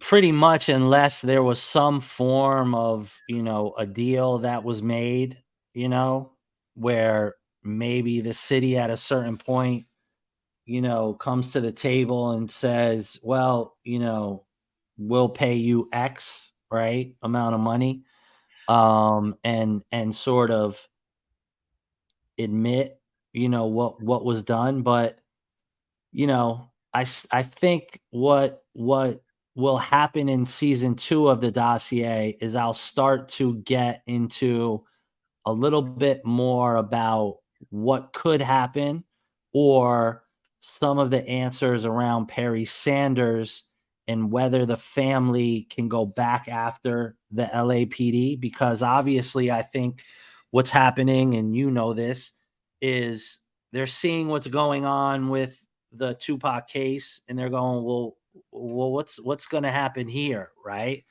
And even though I think, as even though there is some bullshit that's going on in the Tupac case, I think there's a lot more hard evidence in the Biggie case than there is in, let's say, the Tupac case, right? So, you know, there's a lot of things behind the scenes that I'm trying to get answers on, and that swirls around, you know. Do know that recently FBI agents have been re-looking at the Phil Carson's work and trying to figure out what could we do here? How could this work? You know, if Tell we were them to to look build, at my channel. They'll figure it out. yeah, yeah, I'm sure. I mean, listen, you laugh, but you know, federal agents are smart. They're using all of these tools now.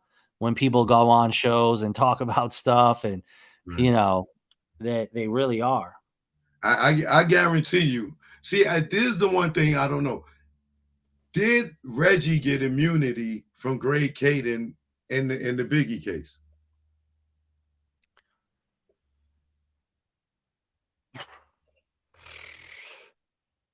I don't know. I don't have that answer. Is it possible that Reggie can have immunity? Not at this point. Well, listen, I think whatever deal that was struck back then, I don't think would even be valid if there was some form between Kading and Reggie. Kading, his reputation and what he did and all the fuck ups. I just can't imagine a prosecutor looking at all that stuff and wanting anything to do with whatever Greg Kading did. You know Right. what I mean? They would almost like wall that off and be and say like we don't even want to talk about this guy as it relates to this case, you know, at a certain point. Um and I always like to say this. In the Biggie case in particular, Phil Carson at the FBI, highly decorated, amazing agent. Richard Valdemar of the LA County Sheriff's Office, one of the top gang investigators in all of the country. Sergio Robledo, highly decorated LAPD officer, South Division homicide investigator, beloved at the LAPD, right? Those three, and including Russ Poole, who I don't care what anyone says, was a highly decorated LAPD robbery homicide detective. You have four respected homicide and gang investigators saying, well, here's the information. And then you have Greg Kading over here, Mhm. right? It's like, do the math here, guys. Do the math. So all of those guys who seemingly did not know each other and all had storied and very respected careers within their institutions, not were let go because they fucked up a case or and like to your point, manipulated witnesses for their own gain to close cases or to close informants. All of those people came to the same conclusions. And then Greg Kading's running around over here and he's got the answers. Give me a fucking break. Give me a break.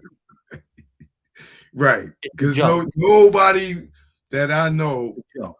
believes Greg Kading nonsense. Like his police work is so shitty. I hate to say it that way, but if you gotta get an arrest by putting a gun on somebody or stashing some coke in a car, like you're not doing good police work to me. And he's the equivalent of that, especially with that Teresa Swan thing. And if you listen to Keefe D, he came to him and told him everything that happened in the Tupac thing. Everything. Like, how did you know? Where did you get that from? You wasn't there. And we know where you got it from. Because Reggie's the one that told you about Teresa Swan in that whole BS. And then Southside did it. Reggie, he's on record saying that. Reggie, that boy, I hope the way that he's sitting there trying to set up Keefe D and stuff. I hope that he get what's coming to him. Because to me, in my opinion, he had everything to do with that Biggie murder allegedly. He talked too much and he gave out too much information to down to him and Marv James talking about, yeah, man, we had cops up there that robbed banks. You got him, you got Marv James as a witness that they was up there. You got C Style that was a witness that they was up there. You got Joe Cool who was a witness that they was up there. You got Layla as a witness that they was up there. You got Jimmy Iovine that was a witness up there. You got Trady from the East Siders that's a witness that they was up there. It's so many people that put Mac and Perez at death row. And every time Reggie, we don't know them. I don't know them. I don't know. You're the only person that don't know them, but everybody else up there. You know what a funny story is, and I'll give you a little piece of season 2, is when Reggie did his interview with Phil in season 1, he basically said that David Mack never even grew up in Compton. And then he's on YouTube telling his whole story. Oh, he dated Flo Joe, and he from. He said that. Now, I talked to David Mack. David Mack is in episode 1 of season 2 of the Dossier. And he says he has this funny exchange with me, and he's like, well, don't you want to talk about me growing up in Compton? That's what he says. And so just put that into context. Here is Reggie again saying, Mac, I don't know, no idea. The guy didn't even grow up in Compton. Then I talked to David Mack, and David Mack states, well, what don't you want to know about like my life as a kid in Compton? And I just started laughing because it goes to show you again, at a certain point, man, maybe when he's an old man, he'll just stop lying. Why do you still go on the internet? For what? Just go away. Like, I hope he Keefe D is so. Go somewhere, because what is the point? I mean, it doesn't make sense to me. What does he still talk about? Does anyone go on those guys' show and just ask him and Mob why they were FBI informants? Has anyone just done that? No, they don't believe they are. They don't believe it. It's like, y'all really believe that Reggie is sitting out here doing all this shit and he's not an informant. But he stays on the internet calling everybody a rat. And he calls Sugar Ray, everybody's a rat. Everybody's a rat. And he's Splinter. He's the king rat. He worked for the FBI, and that's a fact.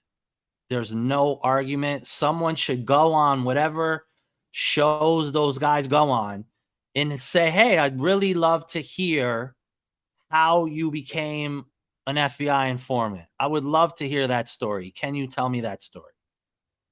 And I'm not saying there's anything wrong with that. But I would just just tell the story. I even know the first name of the handler who was Reggie's handler at the FBI. I'm not going to say the person's name because he doesn't want to be known publicly. Yeah, don't do that. Yeah, but so what? Like, why don't you tell that story? Because you know what? That's an interesting story, right? If you were an informant for the FBI while you were at death row, how interesting a story is that, right? These guys want to tell all of these stories. Why don't you tell that story at this point? You're old men. Right. I would love to hear that shit. That would be so I think actually that would be the most fascinating podcast that they've ever done, or whatever YouTube video. Yeah, would be the origin story. Huh? How many people he set up? Got caught with guns? I mean, listen. Yeah. Remember he said he testified. Amazing to hear how they kept that from Suge, how they kept that from the people in their lives, and why. I would be curious, and hopefully at some point they can tell that story. That would be amazing. And an even better story would be finally for Greg Kading to write another book about why he made up murder rap and explain how great would that be? That would sell more copies than his first book. Trick the world. and no one actually in this day and age would care. He'd probably be richer and he'd be more famous. He'd be like the dumb LAPD detective that made up a story, and then guess what? I'm going to tell you the real story. And in this day and age, that would actually fucking sell in the crazy world we live in. It would definitely sell because these people are goofy enough. And if they were smart, they should all just get together and tell the truth, and then they really have a story. You know, that would be fun. I would love to know when they became FBI informants. But next time I speak to Sugar, I'm gonna ask him, did he know that? But you remember Reggie testified against Zeke in the Bunchy gun case. He testified that he saw Zeke with the gun a week before the Bunchy got caught with the gun. And then he said that he testified that Zeke threw the gun to Bunchy's feet to help get Bunchy off the case. Oh, Reggie. And yeah. I say that too. Like, Reggie has always been very nice to me. He really has, you know. Well, he ain't gonna be nice to you no more after this. No, I mean, this has already been in the public. I'm not, you know. Now that you came on here, he's gonna just try to discredit you. Oh, Don, so up there on Choke Show. Yeah, I don't know why y'all listen to him and Phil Carlson. Watch, you'll see. Just give it a week. Next Sunday, or he gonna do an audio joint. It's coming. Yeah, you're gonna have him very uncomfortable in that pamper. Yeah. Yeah. All right. Well, tell outside of David Mack, what can we expect in season 2? In season 2, along with releasing the documents, I really I have to say this unless something crazy happens. For my final time, I really wanted to put forth all of the evidence in these documents that exist that shows the LAPD cover-up. And so I tell that story. And second to that, I went back and I pulled every single article that was ever written by Chuck Phillips at the LA Times. And I am going to tell the story of Chuck Phillips reporting on Tupac and Biggie, and the story of Chuck Phillips, the LA Times, and how they contributed to the cover-up of both Tupac and Biggie. So that's what season 2 will go in. I think because of what is going on with the case in Vegas, I will also periodically be doing some episodes surrounding that. But the core of it will be, for the final time, is just to put forth all of this evidence. And then unless, you know, something big happens, I feel after this, I'm not sure what else to report, you know? Right. Do you what do you feel? Wait, I'm 2 questions. Yeah. What do you feel is going to happen in this Keefe D case? Hey, let's say they can't use any other interviews that he did. What evidence do they have to convict him? As far as I can tell, they don't have any evidence. I mean, the people that supposedly were in the car are dead. I just don't understand what the case is, other than him, I guess, going on DJ Vlad and writing a book. You can make a case. He made that up to sell books. I don't know. But that's kind of, you know, in a court of law and a jury. I think this is a hard case. I think if he's smart, he has a really good lawyer and he goes to trial, and I somehow believe he could probably beat the case, right? He's just got to convince one person in the jury that the story is a little bit off, weird, and bizarre, and we both know that's probably pretty easy, you know.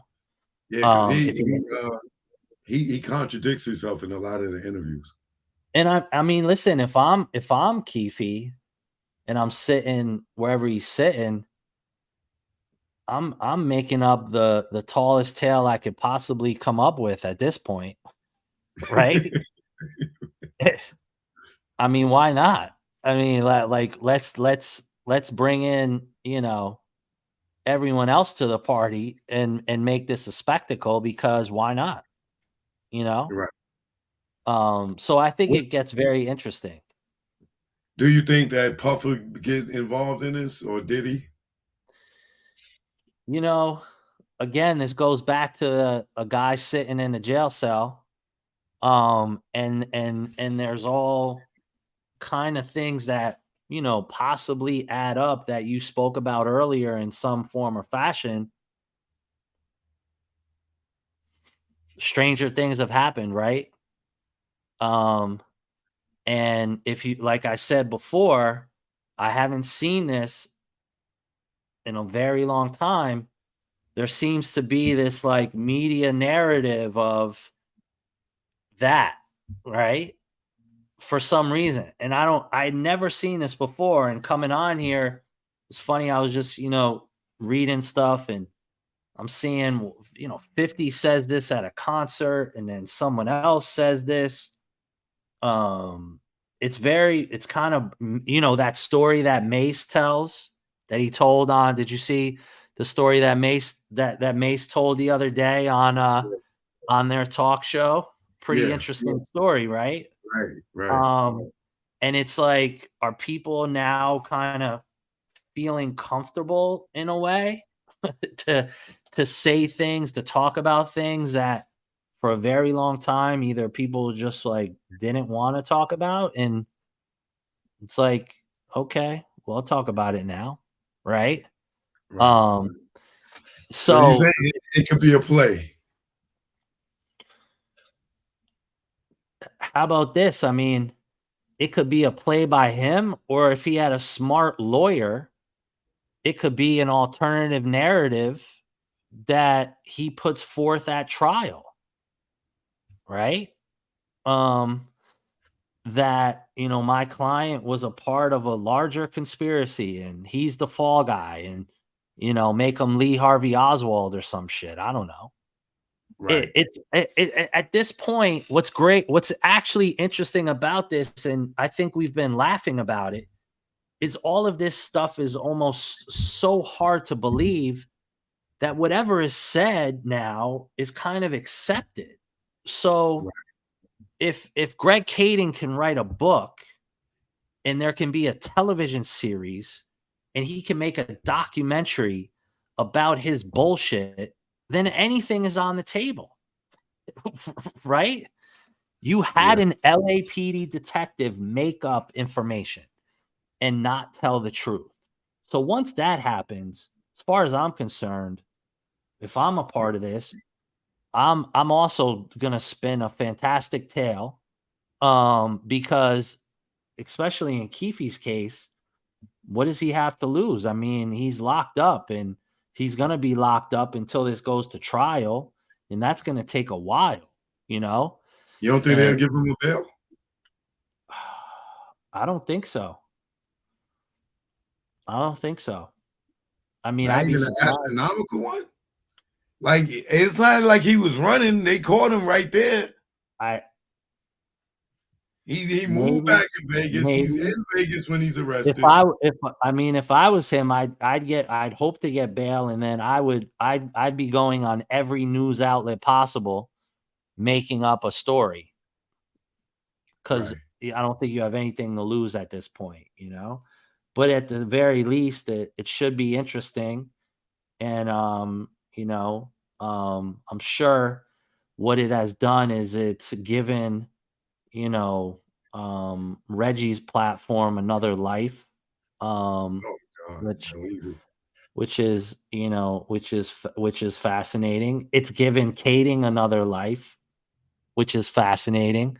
It's like you know, and Glad, Glad's and running around talking about he solved the murder. yeah, I mean, God bless him, you know.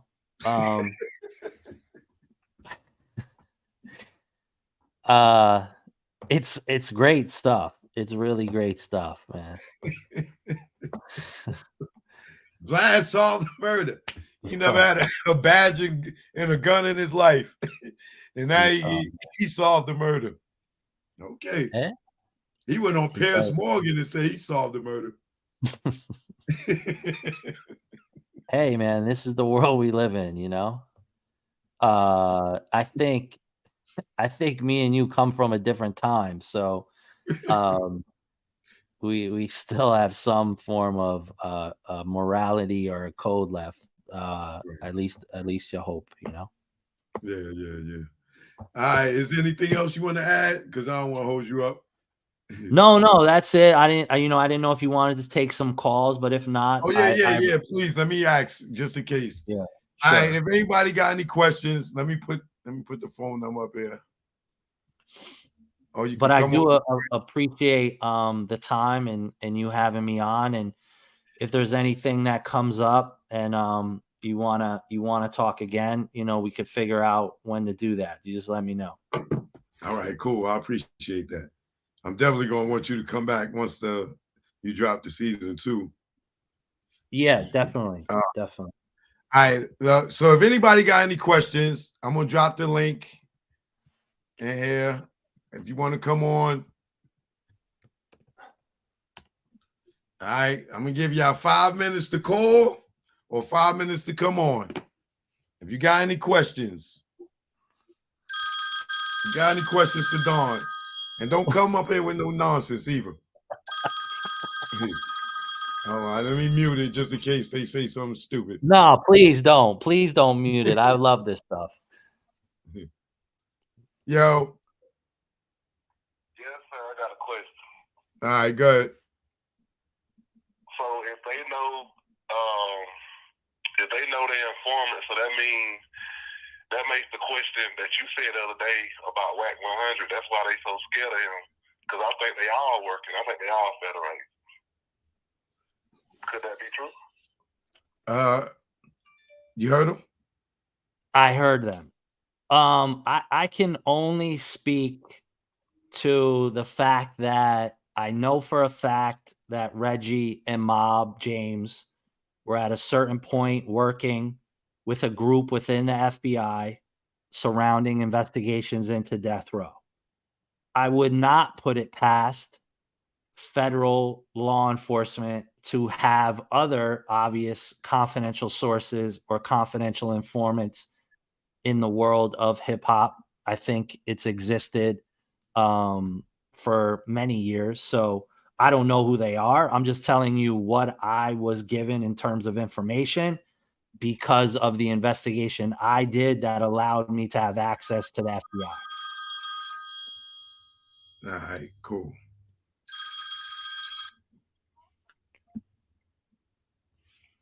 What else? Joke, no joke. How may I help you?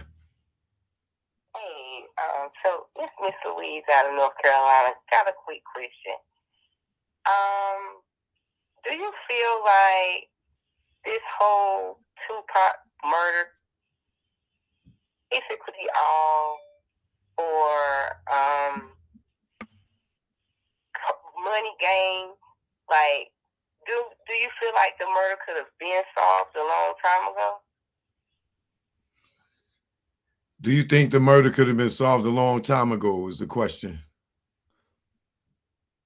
Oh, yeah. I mean, I think there's no doubt that both the Los Angeles Police Department and the Las Vegas Police Department knew pretty quickly who was involved and who the players were, and they chose not to solve those murders. This was not a case of detectives running around trying to crack a whodunit. They knew pretty quickly and could have put pressure on many people pretty quickly.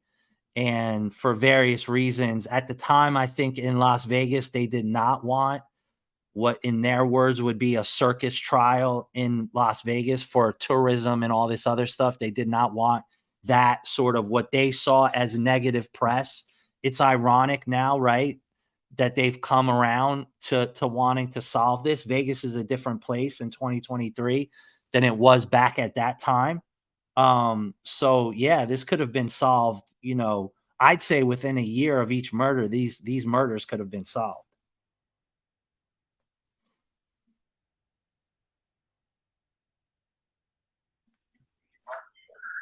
D-Dime from El Dorado, Arkansas. What's up, brother? What's your question for Dawn? I want to know if the FBI were watching Suge and Death Row, how did they not see who killed Pac? All right, yo, the question he want to know if the feds was watching, how they didn't see the killing. Well, I'll explain this. When the FBI or any law enforcement entity does surveillance, it doesn't mean that there's an agent or an officer following you around 24 hours a day. Cops are cops. They have jobs. They have shifts, right? So if they happen to be working and they have an 8-hour shift of a surveillance shift and they have to go home, they go home. This isn't the movies. This isn't television where there's just nonstop surveillance at every point in time. I do believe they knew pretty quickly a lot of information that involved the murder. I don't believe they were there following that sort of entourage on that particular night. So to answer your question, it's hard when you're doing surveillance to really surveil individuals 24/7 unless you're working a high level drug case where, you know, you have 20 agents and you can rotate shifts and follow people and the resources are there. So that's really my answer. The team that was investigating death row was not that many FBI agents. I would say it's probably between 3 and 5, if that, right? So people go home, they go to bed. Is really the simple answer. Well, if the feds was out there when the night Big got killed and they got pictures and surveillance video, why they ain't do nothing about that case? Is it because the cops was involved allegedly? Well, that could be the case. I guess, you know, it is a fact that the NYPD had a task force that was looking at Big. That task force had followed them periodically in Los Angeles. But I want to say something about that. Whether that NYPD task force was around on that particular night that Big got killed, I don't have that answer. But if you listen to Phil Carlson and some of the other information, there was other surveillance on Big by the people who killed Big. And there were other cars floating around that was looking at Big while he was in LA. So there could be a confusion between like Big's camp thinking like these are the people who have been following us, but are they really, for lack of a better word, the LA contingent of that and not the official NYPD task force officers that were investigating guns or drugs that never amounted to anything? But there was a guy named William Oldham who was an NYPD detective. I've never spoken to him. I through a friend of a friend was able to be sort of told he was that task force officer and he was in LA, but I've never been able to verify they were sitting there doing surveillance while this happened. You know, I don't have that as of yet. All right, choke no joke, go on the line.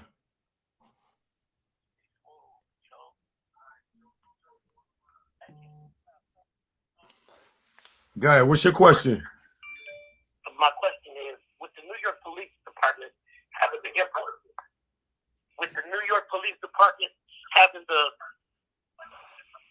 the hip hop cop, Yeah, are you saying wasn't NYPD the hip hop cops? Yeah, I mean, with them being the hip hop cops, why? Yeah, why would none of them have any of this information? Okay, I got you. Yeah, I mean, they did. I think Derek Parker, who wrote a book, he was a part of the hip hop task force. Yeah, I know I him. think Yeah. yeah, he's spoken a lot about this. He had a lot of information at that time. I don't believe, for lack of a better word, the quote unquote hip hop task force was in LA at that time. Again, these are NYPD officers that were a part of the hip hop police. Traditionally, NYPD officers, unless they're cross deputized into a task force with the FBI or DEA, they're not really traveling across country for investigations. They can investigate stuff in New York. So I don't believe the quote unquote hip hop task force was in LA on that particular night. Derek Parker might have been. I'd be curious if he was in LA that night. If he wasn't, he's someone you should go read his book. It's a very fascinating book. I think it was called Notorious COP. And that is Derek Parker's story. And they did have a tremendous amount of intelligence about all of these murders. Okay. What up? Who this choke? Who this? This Chris, man. I'm a Biggie fan, man. I'm always listening to you. What's up, Chris? What's your question? Hey, I just want to ask him, when he, first of all, I just want to commend him on the dossier, the first one, that left me speechless. And I want to ask him about when he interviewed David Mack, did he admit that he was at the Peterson Museum the night that Biggie got killed? All right, thanks. Yeah, he did not speak about that. As season 2 is launched, you can listen to episode 1 around Mac, because I think you'll see there's a conversation that was had. The bottom line is that David Mack wants a lot of money to continue to talk. And I think he's a very smart man. Whether he ever talks about that is a still open murder investigation. He's no dummy. So what he says, I think he's gonna parse in a real way. Okay, let's take this brother over here. Mike P, the MC, I think that is. What's up, brother? good, bro? I didn't expect you to put me on live. What's goody though? Yo, peace, man. It's been an epic show, man. For real. Don, Choke, one love, man. Peace. Appreciate you guys. So, yo, Don, my question is this. I didn't think I was gonna be on camera and all this shit. Damn. FBI definitely got me on the list now. Anyway, so yo, Don, have you gotten a chance to talk to Michael Carlin? And as far as the Dossier podcast and all that is concerned, have you guys got to work together? Is actually on an episode of the Dossier. I do speak to him. RJ Bond is also in an episode of the Dossier. RJ has done a lot of work as it relates to the Tupac murder. He has a lot of information and a lot of documentation that I think is important. But I've spoken to both of them. Michael Carlin actually gave me some audio that he had of a call he did with Suge that I thought was very interesting. And you can go back to season 1, and if you look, Michael Carlin's name will be in the episode. You should listen to that because it is really pretty interesting. Yeah, I played that. If you don't mind me adding, Choke. Yo, Choke, if you don't mind me adding, it's like, I just feel like he was working with Russell Poole right before Russell Poole passed. And it seems like he's getting pushed outside of the conversation. And I just feel like Michael Douglas Carlin's voice should be heard more. I'm not saying, and like you said, I did notice you used that Suge, you referenced that Suge interview he did. But, I don't know, man. This stuff's touchy for everybody, but I don't know. I think Carlin has done amazing work. I think I had plans, or I will speak to him again. What I think has happened too, to your point in this story, there's been a lot of like sort of, I don't want to say beef, but like people get angry at each other, or they have these fights about different things, and that's just not in me. I love to speak to everybody and hear everyone's story, and I think the reason why I'm releasing all of these documents to everyone is so other people can use them and do their own sort of reporting and investigating and support of all of us who are bringing forth information. As journalists, our I think responsibility is not to this idea of exclusive. Well, why don't we share this information and work on it together? If you ever see big stories that happen in the world that involve corruption, journalists band together to work together to release information to the public. It shouldn't be, I got this and I'm not telling this person this and you can't do this. You know what I mean? That's how I feel about it. So I agree with you 100%. I hope his voice is not pushed out of this conversation. And just to end this, because I don't want to take up too much time, and I appreciate you. I think you've done that. I think the Dossier is a stellar, it's like, I don't know what kind of award you could win for something like that, but that's a podcast award-winning, that's a journalist award-winning type of podcast. So I appreciate what you've done, and I appreciate what you're doing, Choke, man. This is an epic one, and I appreciate the chat, everyone. One love. Right, peace, thank you. I appreciate your words. Have a good evening. Peace.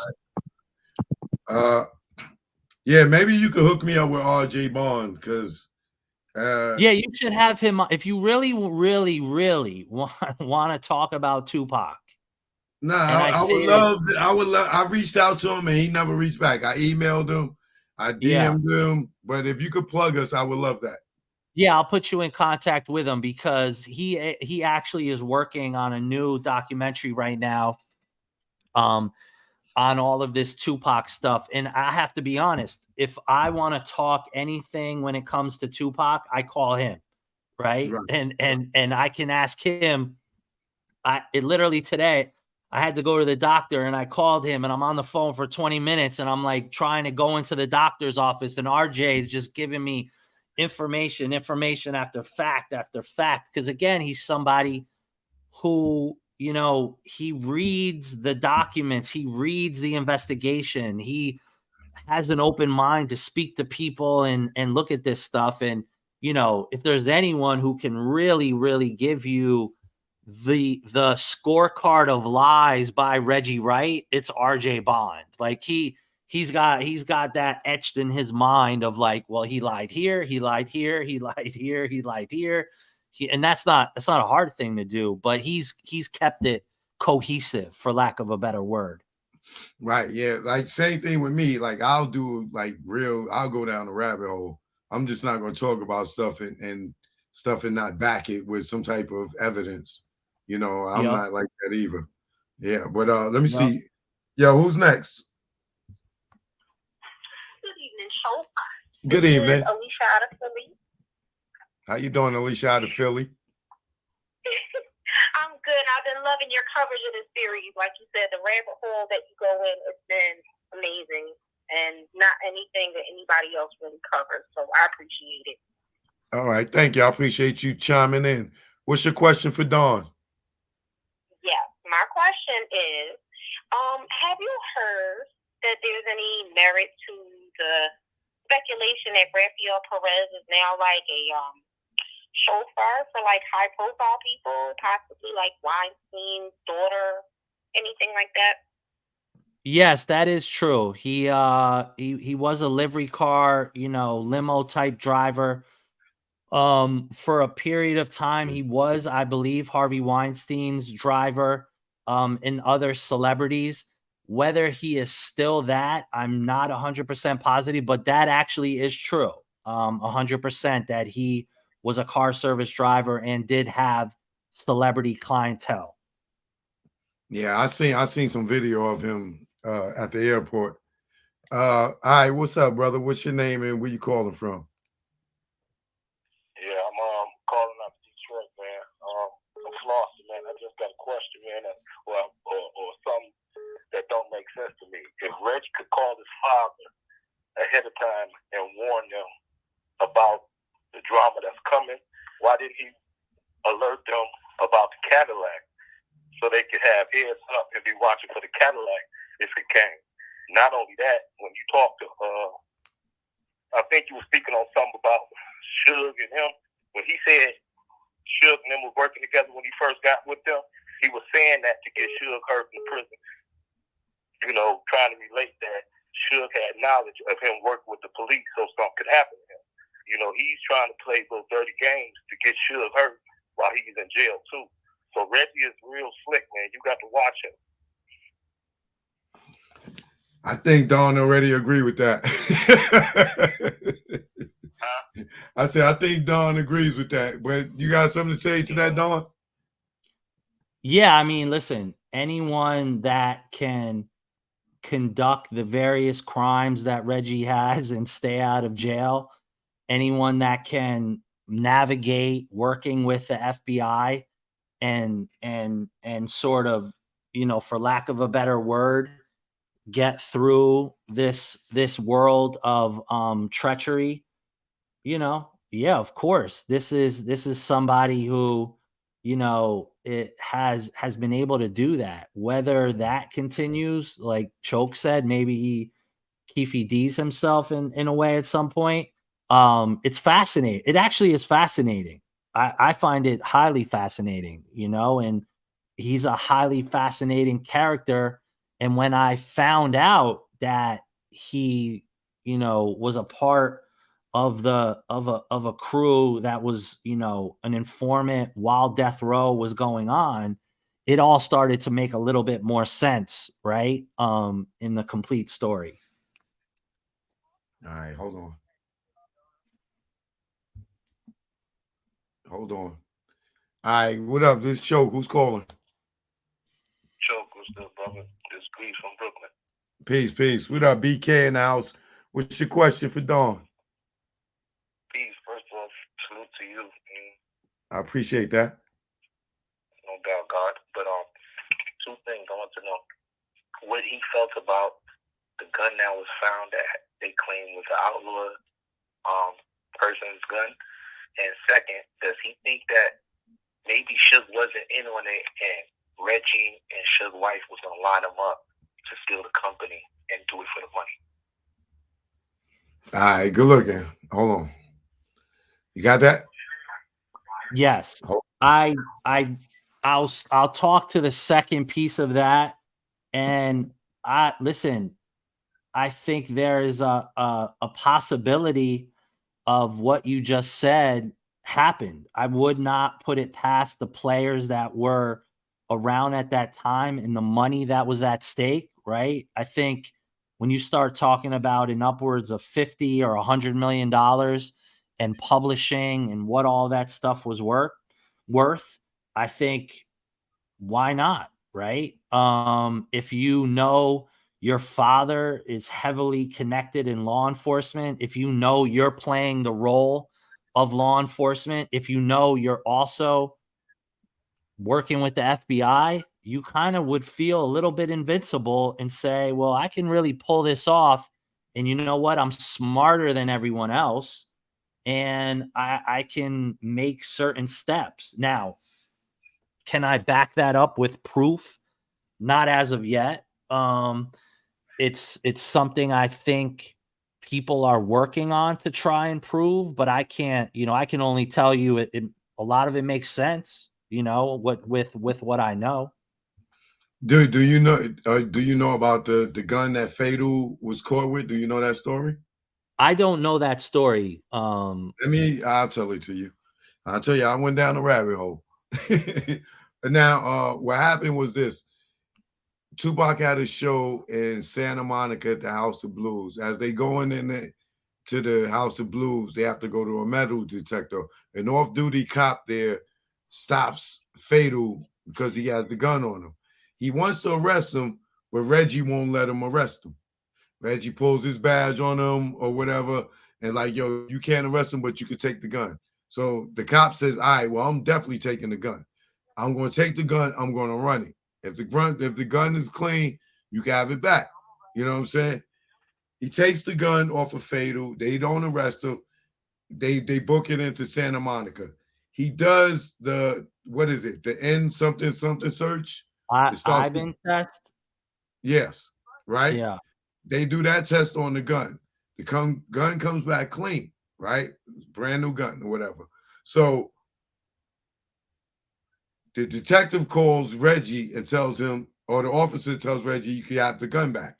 Reggie calls Hackey. At the time, not knowing Hackey was undercover working, you know, for the feds or whatever, ATF. Hackey goes get the gun back and gets the gun back to Reggie. Now, there's two stories with this gun, right? Reggie says he takes the gun, and instead of him being a good guy, giving Fatal his gun back, he said, oh, the gun was clean. It was new. I kept it, right? So he kept the gun. After the incident happened at the Vegas incident, they go over to the Bahamas.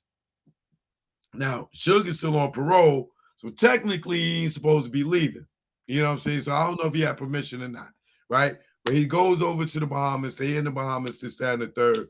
And Reggie says he threw the gun in the water, right? Or see, some security, when they was coming back, he took the gun and he threw the gun in the water, right? Now, that same gun that was checked, right? Reggie told other people that he gave it to his father, allegedly, and his father put it in Compton evidence. We know you can't do that, right? So what happens is when the day after Orlando gets killed, this gun that mysteriously found in Corey Edwards' girlfriend's backyard, her father comes out to walk the dog. The dog is running around with the gun in his mouth, right? He gets this gun, he calls the cops. They take the gun goes to Compton evidence. One of the detectives that's working on the Biggie case sees the gun in evidence and sees Corey Edwards' girlfriend's address on it. And they're looking for a 40 Glock, right? They looking for a 40 Glock in the Tupac case, in the 9mm, and the Biggie case. He sees a 40 Glock and he goes and he takes the gun, does the shooting, and goes and runs the gun. The gun comes back identical match as the Tupac gun. The gun in Tupac's case. They take the gun, they send the gun over to Vegas and say, yo, this is the match in the Tupac case, this gun, right? Now, somebody strangely takes this gun and throws it over the gate over Corey Edwards' girlfriend's backyard. This gun goes into evidence. The cop sees it. He runs it. Boom. It comes back as the match to kill Tupac, right? They send the gun to Vegas. Vegas tells them, no, it ain't a match. We did a test on it. Y'all got it wrong. It ain't a match. That ain't the gun. Throw the whole shit out. That's the gun he's talking about. Now, how did the gun that turn back to Reggie end up? Because they ran a test, and the test allegedly came back as the gun that got tested in Santa Monica because they ran it. So now when it came back, this was the gun that was ran earlier. It was Fatal gun. Now it's the gun that killed Tupac. But the last person to have the gun allegedly was Reggie. Now, Reggie says the thing about the gun in his deposition in the Biggie case. They asked him about this gun. Did Kevin Hackey ever give you a gun? No. What gun? No. Nobody ever gave you a gun? No. So Kevin Hackey never gave you a gun from the House of Blues. Oh, that gun. Yeah. Oh, well, who gun was it, Reggie? I think it was Tupac's. Oh, no, well, one of Tupac's boys or whatever. So what happened to the gun, Reggie? I think I gave it to he don't know what happened to the gun. But you go on bomb first. This nigga, yeah, man, that gun, I took it, I kept it. We went to the bar. He ain't missing a beat about this gun. He know everything about the gun, but in the deposition, he couldn't remember shit, right? So he says he took the gun and threw it over, and he had security throw it in the water, right? I know that's bullshit. Well, I don't know if he threw the gun in the water, whatever. But that gun came back to be a match, and it was the fatal gun. But I know more about that, but I can't tell it here. I gotta tell you about that off the record. You know what I'm saying? But that's what you're talking about. That gun. They wanted to know if you knew about that gun. Well, clearly you didn't. I didn't, but it's the interesting part of that story is it being in the evidence locker of the Compton Police Department, which if you know anything about the Compton Police Department, that evidence locker was like used like a fucking Costco, It was like, what do we want? We want guns. We'll go sell them. We'll fucking put them on people. We'll take drugs. We'll put the drugs on people. We'll sell the drugs. I mean, the Compton Police Department, and in the podcast I have about Pac, that's what I really go into is the Compton Police Department run by, Reggie Wright Sr. And if you were to understand the full story there, that gun story really makes sense to me, that it ended up there at some point. And again, put two and two together. What was the evidence locker used by Reggie Wright Sr. and other people within the Compton PD was almost like a free-for-all, right? Mm-hmm. There was no record keeping. There's so many stories about missing drugs, missing guns. I had people tell me that what they would do is they would take guns from the evidence locker, and those would be the guns that they would put on people to charge them with things if they didn't like them, Right. So, again, this is just a symptom of corruption that went in Compton that Reggie and his father were at ground zero of, Right. There's one cop that got caught with 2 bricks in his personal locker. They went, I can't think of his name. They went to him and they like, yo, open your locker. And he's like, no. They like, open your locker. He's like, no. They go get the cutters. He jumps in his car, take off, bam, and leaves the police department. And he was an officer. They opened his locker and he got 2 bricks of cocaine in there in the Compton Police Department. Yeah. I fully believe the gun story, knowing the history of Compton, the Compton Police Department, and Reggie's father and Reggie and all the people for that matter. I mean, it was a wild, wild west.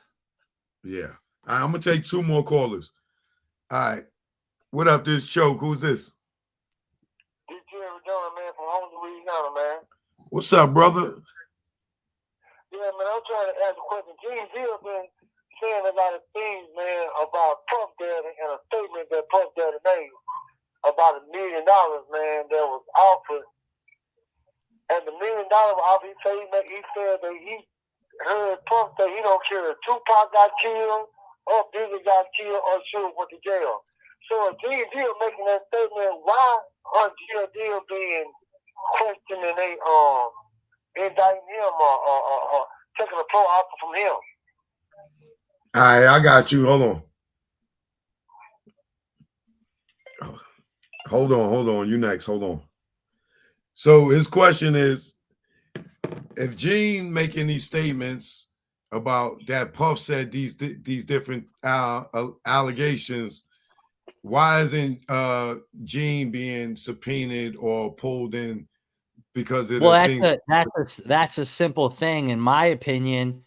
Is Gene Deal has done nothing but told the truth from day one in this case. And police in this case don't want to talk to people that tell the truth. They want to talk to everyone else besides people that tell the truth. And Gene, unfortunately, has told the same story since that night he saw what happened.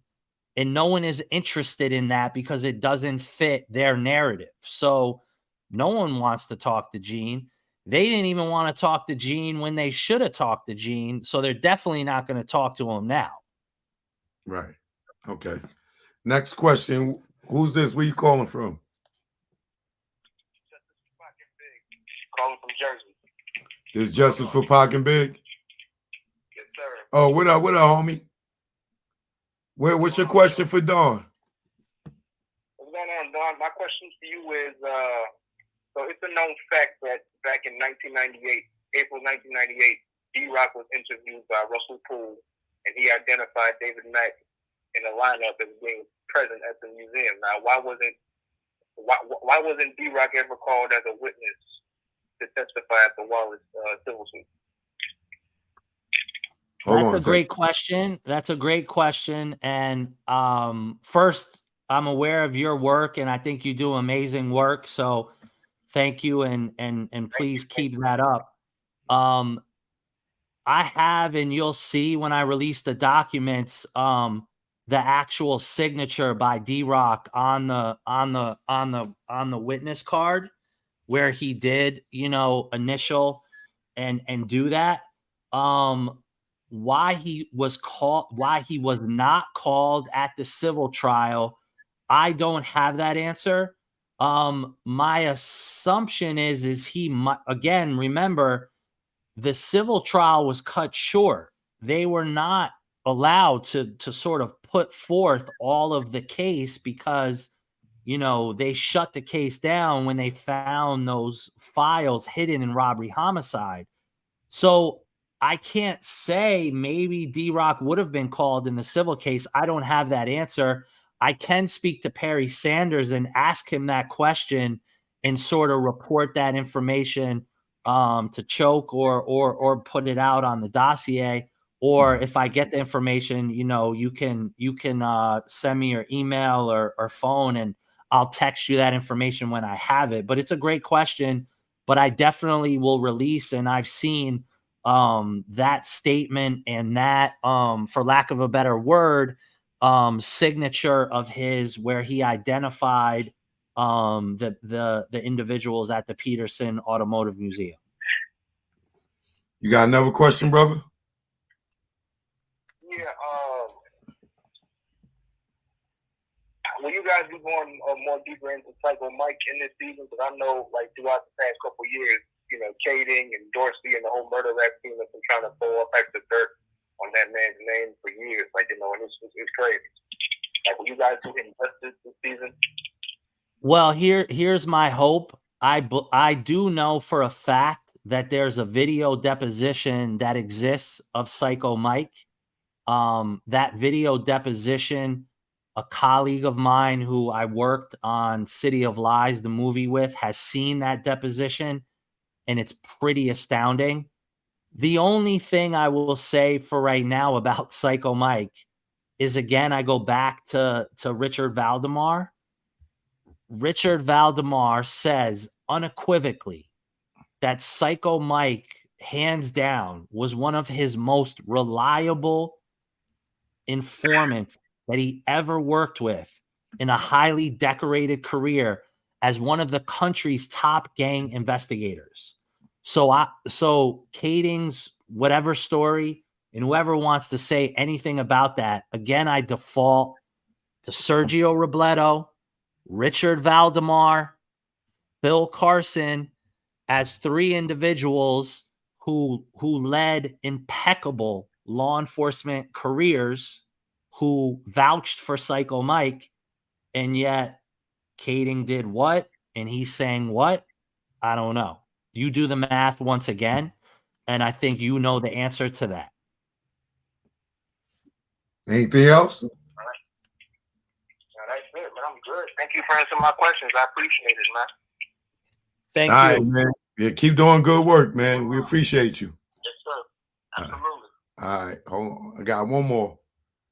What up? Right. This is Choke No Joke. Who this?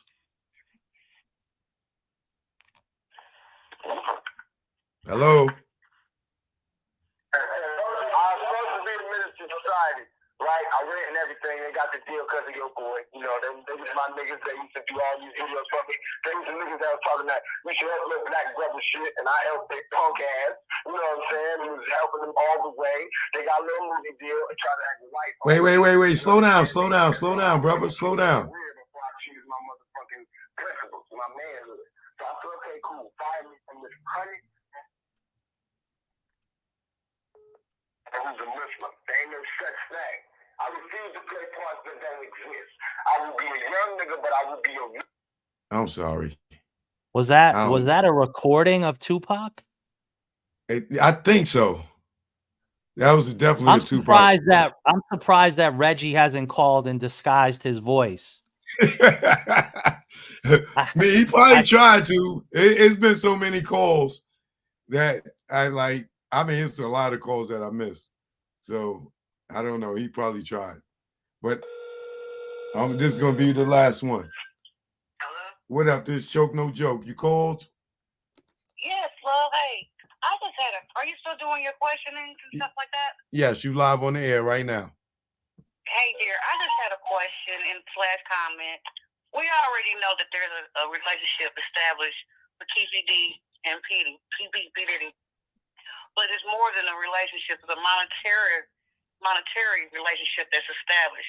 And a lot of us don't realize what it was. It may not be a certain number, but it was those tickets he gave them. So that's the start of everything right there. They already had a relationship started. So I just want to know, what do we think about that? Where do you go from there? So you can't say you never paid him for anything. Okay, hold on. Can you tell me what the question is? Yeah. All right, hold on one minute. She's saying that being that Puff, had interactions with Keefe D and them and gave them tickets to go to shows, that was some form of payment.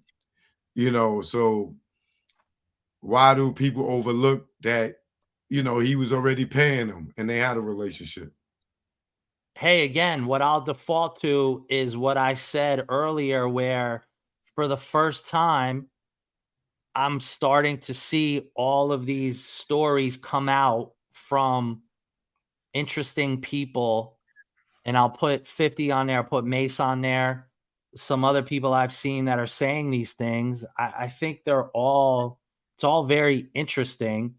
But I will say this, in all of the investigative files that I've seen, nothing really goes down that road, but I'm not going to sit here and completely discount it. And I think, Choke, you spoke about it a lot more in depth than I think I can. But I will say I'm seeing a trend of that story and people talking about it, and I'm very curious to see kind of where it goes or if it just disappears, if that makes sense. Could possibly they offer Keefe a deal to testify against Puff, to put it on him, and he gets a fucking slap on the wrist and Puff goes to jail? I mean, I do know one thing is prosecutors who are ambitious and like the news and like their careers have been known to create a narrative for a criminal case to basically become famous or to elevate their careers. It happens all the time with US attorneys when they go after specific mob cases. It happens, all the time. So would I put it past some district attorney in Las Vegas that sits down and Keefe says, well, I got paid so and so? I mean, that would be the biggest story in all of this, right? Whether it's the truth or not, I don't know. But I would put nothing past, I'm getting tired. Any prosecutor in any jurisdiction in America to get a form of fame or notoriety. Could also, the flip side of that coin, could Keefe D testify that Reggie allegedly hired him to do it, and it was a whole conspiracy for the death row thing? 100%. And again, it goes back to that idea. I'm sitting in a jail cell, and listen, I think in the real world, he can't just completely make up a story. But that actually is a story. There is supporting evidence and individuals and documentation. You talked a lot about it earlier. That would actually support that particular narrative. Now, I don't know what the relationship between Keefe and Reggie was, or ever was. I heard from a very reliable source that was born in Compton, and you probably know what I'm talking about, that Reggie and Keefe D had a relationship before any of this shit. I believe that. Again, I spent a lot of time with a particular individual who was one of the, for lack of a better word, founding members of the Pyru, Mob Pyru. He was a guy who lived in Compton when Sandy Koufax of the Dodgers used to have horses, and he used to steal. If you know who Sandy Koufax is, he was a pitcher for the Dodgers back in the day. Okay. And I spent many weeks with him getting his story. And I mean, what happened in Compton and how every one of those players that lived in Compton is 10 square miles. It's like Reggie lived next to the leader of the Mapai Ru, right? I mean, it was a neighborhood where everyone went to the same schools, everyone grew up together. So yeah, of course, I believe that 100%, just like Dave and Matt grew up in Compton, right? So that, I think, is, for me, again, what I don't think anyone has done is told the story of Compton in and of itself, and all of these characters all being there around each other. That, to me, is a story that's worth telling, and actually gets you the answers of both the murders of Big and Pac. Definitely. If you understand that. Because it all leads back to Compton. It does. No doubt. Yeah. No doubt. All right. Well, let me see. Who's this? This is the last question for the night. Last question for the night. All right. I got just a comment and a question. A comment I listened to the whole season 1 of the Dossier, and I recommend everybody to listen to it. Some of the episodes I listened to, I kind of it just blew my mind that I heard some of the stuff, and just to know that there's a possibility that the co-conspirators or alleged people that could be behind the Biggie hit are all probably up and alive and still free out here. So hopefully there's some traction on that. And the question I had was, I know y'all was trying to track down Rafael Perez in season 1. I don't know how close y'all got to that. But also, have y'all also been trying to maybe track down the whereabouts of Amir Muhammad and see what he's up to these days? And that's all I got to say. All right, thanks, bro. I appreciate you. Yeah, thank you. So 2 things. We do know where Amir is. We do go into that in season 2. We know geographically where he is. We know what he's been up to. Rafael Perez is interesting. So there was a period of time, I'd say the last year and a half, that Rafael Perez had a deal at Netflix to do a documentary called The Dirtiest Cop in America. And it was a project that was floating around Netflix. And I know about this because I took a meeting to possibly work on it. And the production company I went in to meet was classic Hollywood, where they had bought his story hook, line, and sinker. And I said to the woman at the time, I said, do you realize that when Rafael Perez told his story to LAPD investigators, they could never sort of connect anything he told them, that this guy literally lied about almost everything to the LAPD? And she kind of, like, just in Hollywood speak, just didn't care because she had Rafael Perez. Mm-hmm. And I've had a number of conversations with the lawyer that represented Rafael Perez. There was a time where I was going to get him to do an interview for like 50 grand. I think Rafael Perez. Now, I will say, I also do know this. There's another documentary that I think is going on by a guy by the name of Tiller Russell at Netflix, and he's doing the Rampart story. And I believe Netflix has enough money to pay Rafael Perez to finally talk. But again, what I think people don't realize is you could pay him or Mac all the money you want in the world.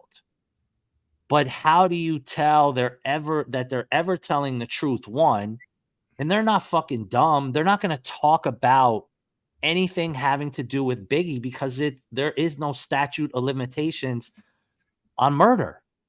Right. And we've seen this with Keefe, and they're way smarter than fucking Keefe D. So they're not gonna talk about anything having to. They'll talk about Rampart. Mac told me he would speak of. I asked him, and you'll see in this first episode. I'm like, will you talk about this? He's like, yeah. Will you talk about that? Yeah. I forget now. I actually have to go back and listen to the episode because it's edited. If I ask him about Biggie, or if I was trying to just get him to talk about as much as possible before I couldn't just ask him, because what's he gonna say? Yeah, Don, I did it. Me and Raphael and fucking like, you know what I mean? Like when you have someone like that on the phone, it isn't like because they're just not gonna tell you, right? They're not fucking stupid. So I say that to say, I think at a certain point they will talk for money, straight up. And they'll talk, I think, about Rampart. But again, if they get a hint that the FBI is looking at this again, that, they're seeing what happened in Vegas, they might be going, I don't know. Probably not the best idea, to like give anyone a reason, which is what Keefe did.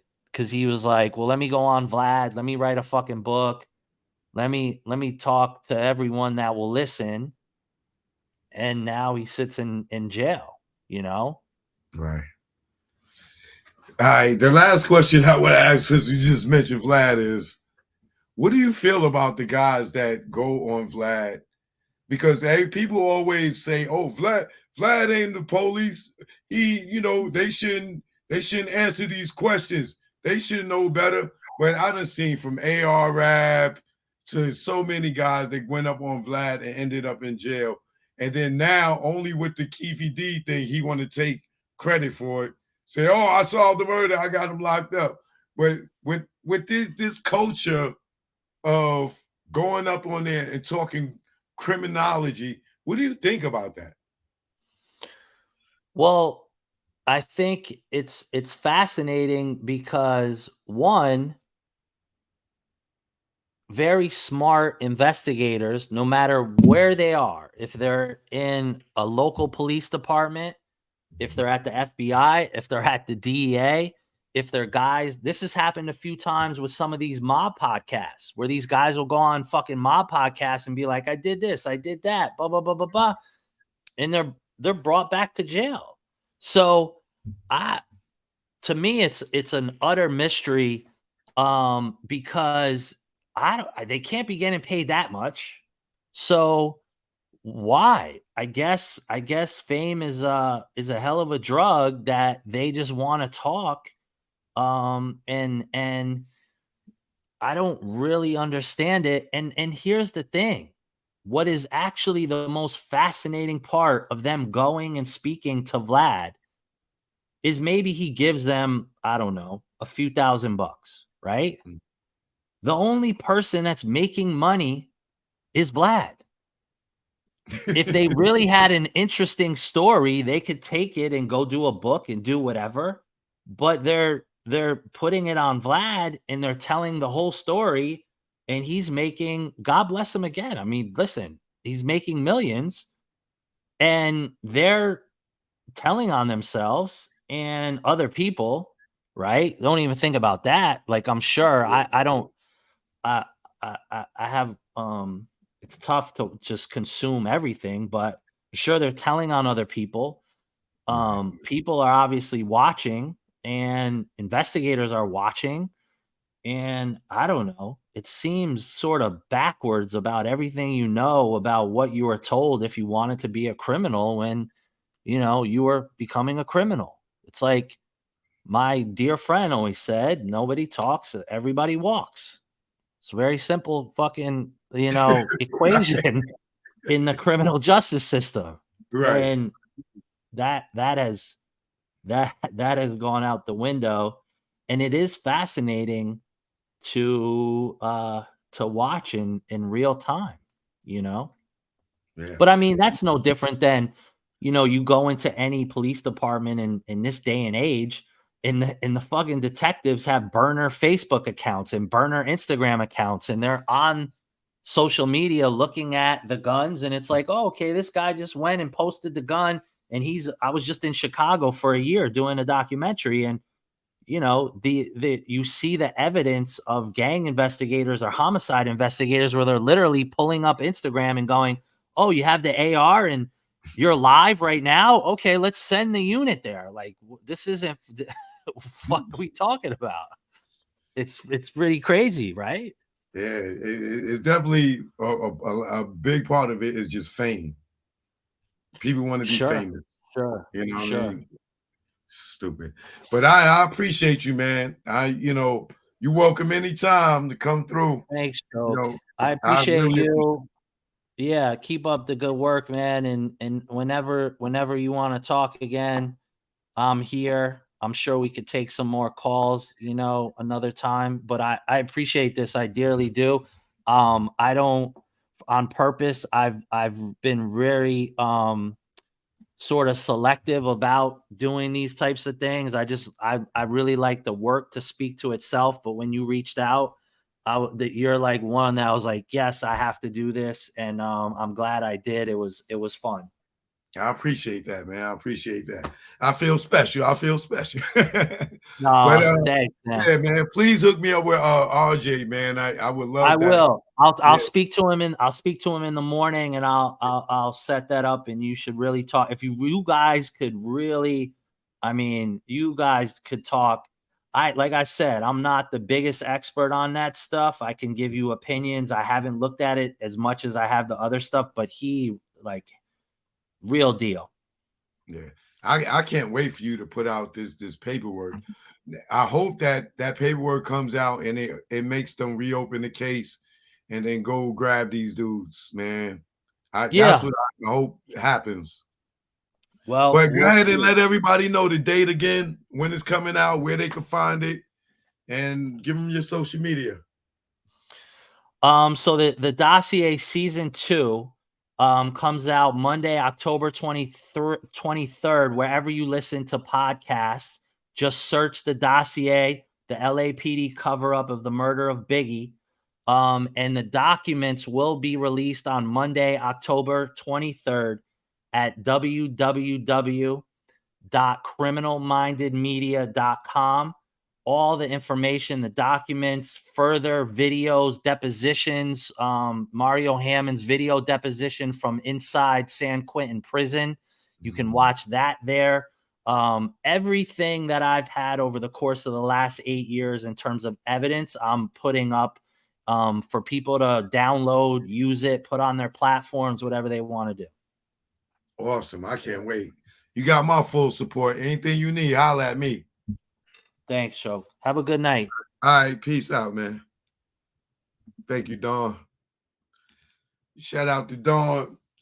That was amazing. I really enjoyed that. It may be some people that's a little bit mad right now, but we don't care. The Dossier, remember, part 2, season 2, October 23rd. If you got an iPhone, all you gotta do is go right in that podcast joint Let me show you. You see that right there? That podcast joint? If you got the iPhone, it's already in there. You just go in there, you hit that, type in the search, the Dossier.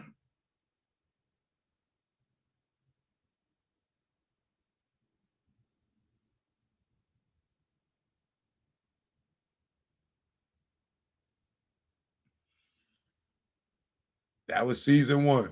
All right. All you got to do is just type it in and it's going to pop right up. All right. Season 2 right around the way. Shout out to everybody that called in. I appreciate y'all calls, y'all questions. Shout out to Justice for Big and Pop.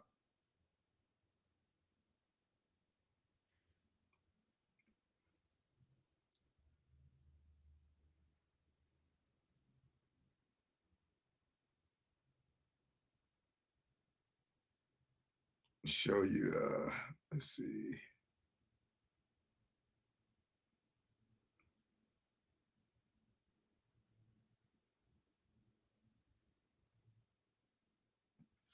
So there's the Dossier 2. Like I said, just you got the date right there, Monday, October 23rd. All right. Part 2. Make sure y'all get it. All right.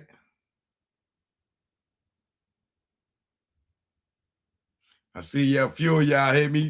Choke, let them talk. Let them talk. Look, I got a lot of goddamn questions. All right.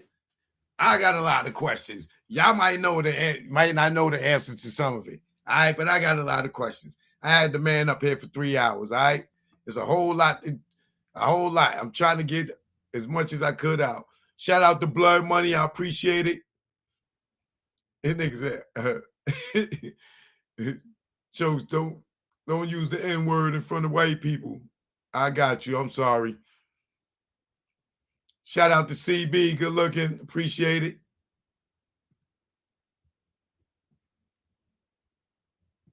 I take all y'all constructive criticism.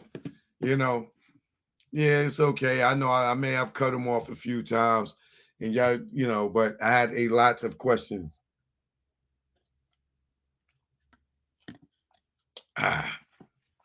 But thanks to everybody that's saying I did a wonderful job. I appreciate y'all. You know what I mean? Soothing Sounds, I heard you. I appreciate that. Got you. Choke no joke, y'all already know. This one go out to the dirty cops. All right? Y'all stay clean out there. Stay out the streets. You know what I mean? Tomorrow I'll hold a panel so everybody that didn't get through, we could talk about this amongst each other. Choke no joke, y'all already know. I appreciate the love.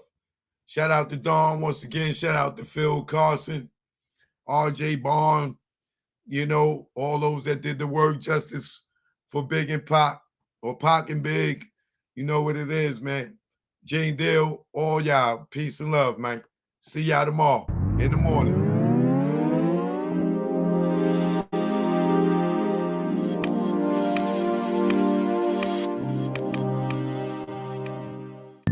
Check it out. If you haven't subscribed, please subscribe to the channel. Please subscribe. Show me some love. If you appreciate what just went down, show me some love with the subscribe button, all right? And make sure y'all subscribe to the new channel too. Choke no joke, you already know. Choke no joke. Learn from mistakes. DJ S&S the Great. It ain't no telling you be a first-time felon. No telling when you be a first-time felon. It ain't no telling you be a first-time felon. No telling when you be a first-time felon. Best day of my life, no sleep all night. Broke day for weeks, my cash was right. My capo tight, take our loot, unite. 23-hour shifts, had to see loot like Mike. Cash lovely, yeah, Dougie. How could this day get so ugly? Wifey bout to pop like some bubbly. Yo, doodles now most, don't really bug me. Felt like a star, cop first car. Get up with the guard, what it is, baby, paw. He about to cop a van, get up with our mans. Before we reached our low spot, toes blam. Unaware what happened, discussing the clapping. It wasn't loud, ain't shit gonna happen. Me being stupid, instead of getting they moving, this nigga kept chefing like the woo one. Then we heard a knock, no one knew of this spot. 6 niggas in the spot, 6 niggas not.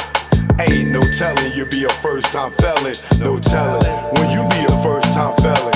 It ain't no telling you be a first time felon. No telling when you be a first time felon. It ain't no telling you be a first time felon. No telling when you be a first time felon. I'm in the precinct all damn even. This good cop, bad cop shit got me steaming. No, I was caught, I ain't give a fuck. Had jokes like the usual suspects line up.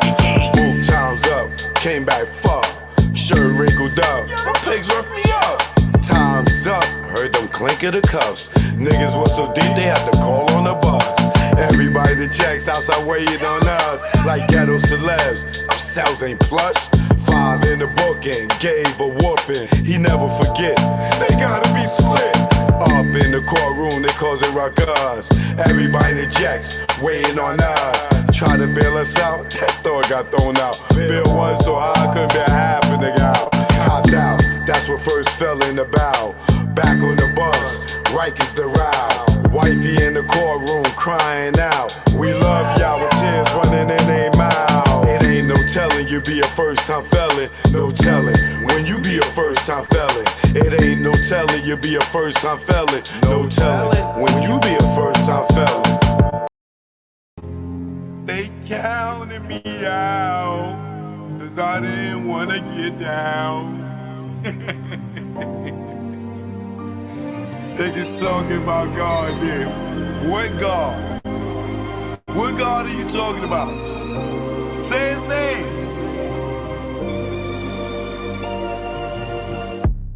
This nigga went Eric Benet. Now the baddest girl won't show her face. You know your ass in the way when she show up to the Rock and Roll Hall of Fame. And you ain't even say her name. Lame, you better say Dame. In the streets, we call you roadblock. Nigga, you shot. Nigga, you block rocks. Like when Chris was about to pop. Like MJ moonwalking like Spock. You abuse your power fast. You killed the thought that's black. Jay told me in no certain terms that, you know, no rapper can really afford to look bad in front of him. So it's almost like we gotta blackball him. Shout out to Jay-Z for seeing the big picture here. Yeah, and it was a hard pill to swallow. Tariq, you kill the weeds, not the seeds that grow the trees. And as long as you alive, Dame should have a milli. Fuck you mean bleed. Nigga, don't get me started. You know I'm retarded and lion-hearted. You flipped on your peeps for those peoples in them white sheets. Like you pro-black. We pass kneeling, how you shit on cap. Did you kneel or would you stand? Would I what? Did you kneel or would you stand? Okay, I think we passed kneeling. Nigga, you got the check. The pros went back, and that's no cap. Leaving cap with no salary cap. Your son said you his dad, and you never threw him a pass. Watching his siblings in the stands, say lips, say no, say hands. You say the kid is not your son, they call you Hov, it must be immaculate conception.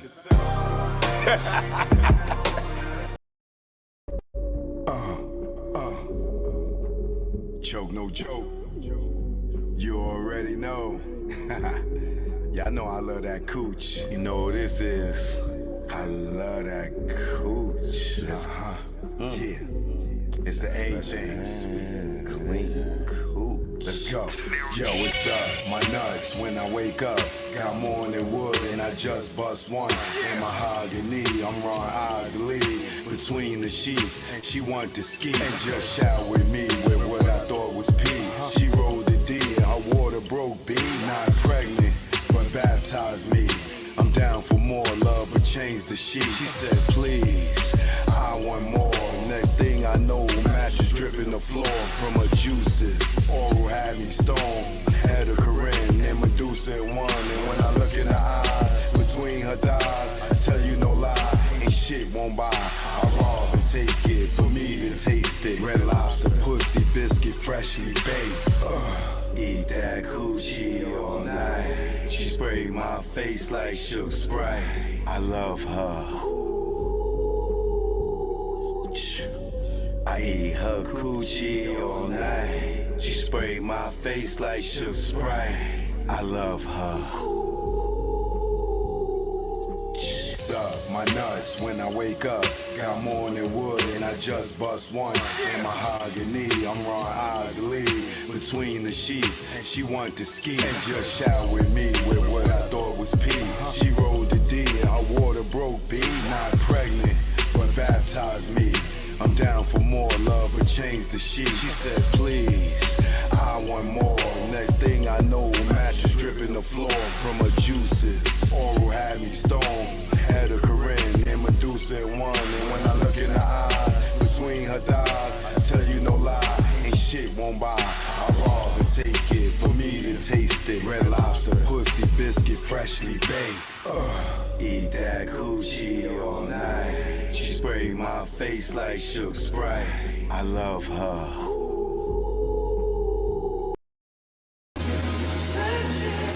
Yeah, choke no joke. KK on New the life. They said I'll be dead or in jail. They was half right, I saw right could sell. I knew I wasn't rich when I couldn't make bail. I made out good, 5 niggas that didn't tell. Hold up, don't go to trial when caught up. Roll the dice, watch the numbers just go up. When your offer was short as a pup's nuts, you got the whammy, cause you pressed your luck.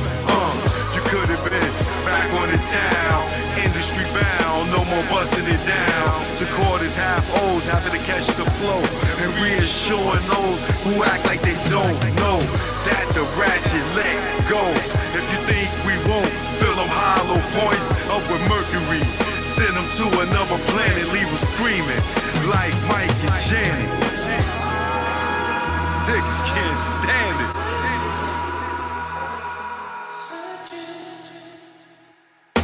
I felt champagne with Ross running the game. When I was locked and the CO jumped in my face, talking gangster, nigga. Like I'm not a fucking gangster, nigga. But you got it in here, cause the odds ain't fair. Cause you got that walkie and that button right there. But after 8 hours, you leave here. And that's when you friend, it's not fair. You shoot at the range, we shoot when in range. Roll up in that range, your face look real strange. The look on my face is I got that aim. Before you reach, you feel the pain. Blood stain, calculate to your brain. You been licked by that thing. In the game of death, that's what you get when got game. It's a method to the madness, how I bring the pain of one that's not sane. Choke no joke, I do my thing. Can't hang. They say you're nobody until they kill you. I'm somebody alive, guess that make me an ill dude. Made my name before the funeral, considered a legend and still make moves. They know you when you gone, they know me when I'm on. All over the board, you restricted, you pawn. You wouldn't cut a lawn, blow a candle at dawn. Choke got it going on like fuel.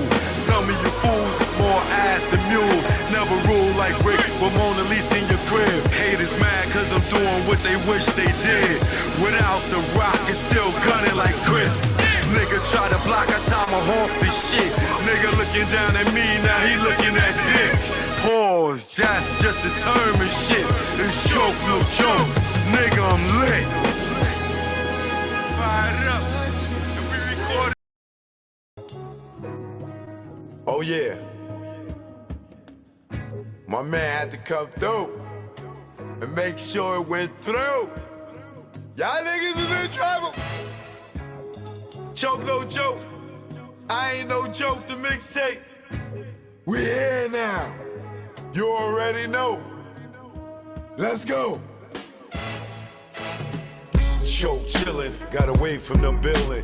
Ain't shit really changed though, I'm still that villain. I'm making money with rhyme, fuck black on black crime. Beef and money don't mix, like Muslims and swine. I'm talking milk, penicillin, y'all be illin'. Y'all be thinking y'all killers, with y'all screw face grillin'. Kick that bullshit to me, y'all be wet though like Bruce Lee. And Brandon and Hearst on the highway to heaven. Man, you making mad threats and stuck in one section. I'm OBP like Naughty, making connections. Talking under your breath, get you something you don't need. 2 fully loaded Max, filled up with heat. Nigga, you sweeter than 30 days for a body. Pop shit to these niggas, see me walk by me. But I ain't looking for no beef, I don't eat bologna. But I bring a whole cow if you run up on me. Shiesty, try me and hype me to peel your wig back like 10 cent icy. Bring it, stop bluffing, I got you threats, they mean nothing. I respond like Bond, I come through, I'm bombing.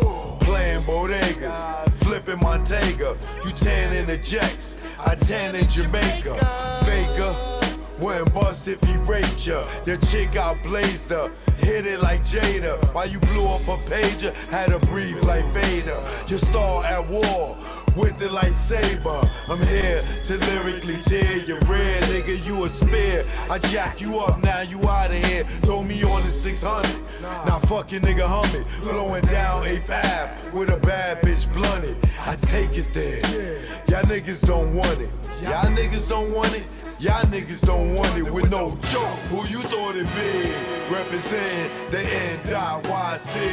Bring it on if you niggas want some of me. Have y'all niggas feeling it like Jay-Z. No joke. Who you thought it be? Represent the NYC. Bring it on if you niggas want some of me. Bronze King like the LORD-FINE-SC. And that bullshit y'all do, y'all niggas don't stress me. Oh yeah, and you already know, Eden War what it is. Choke, no joke, I ain't no joke. The mixtape, we here now.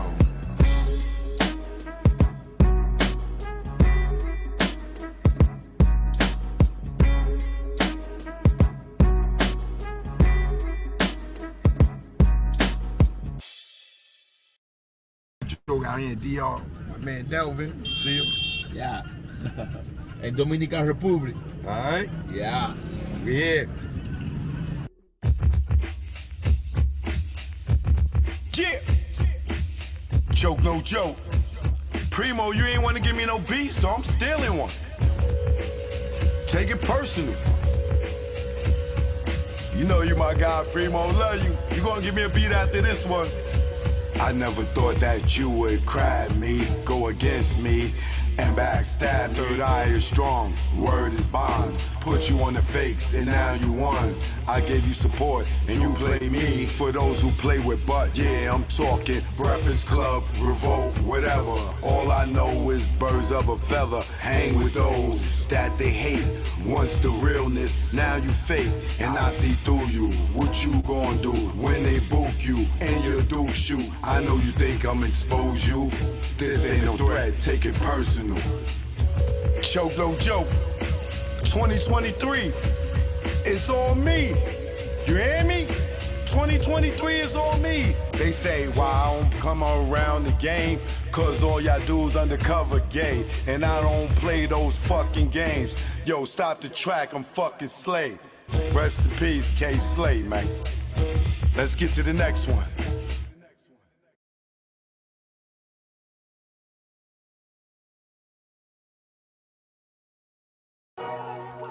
Yeah.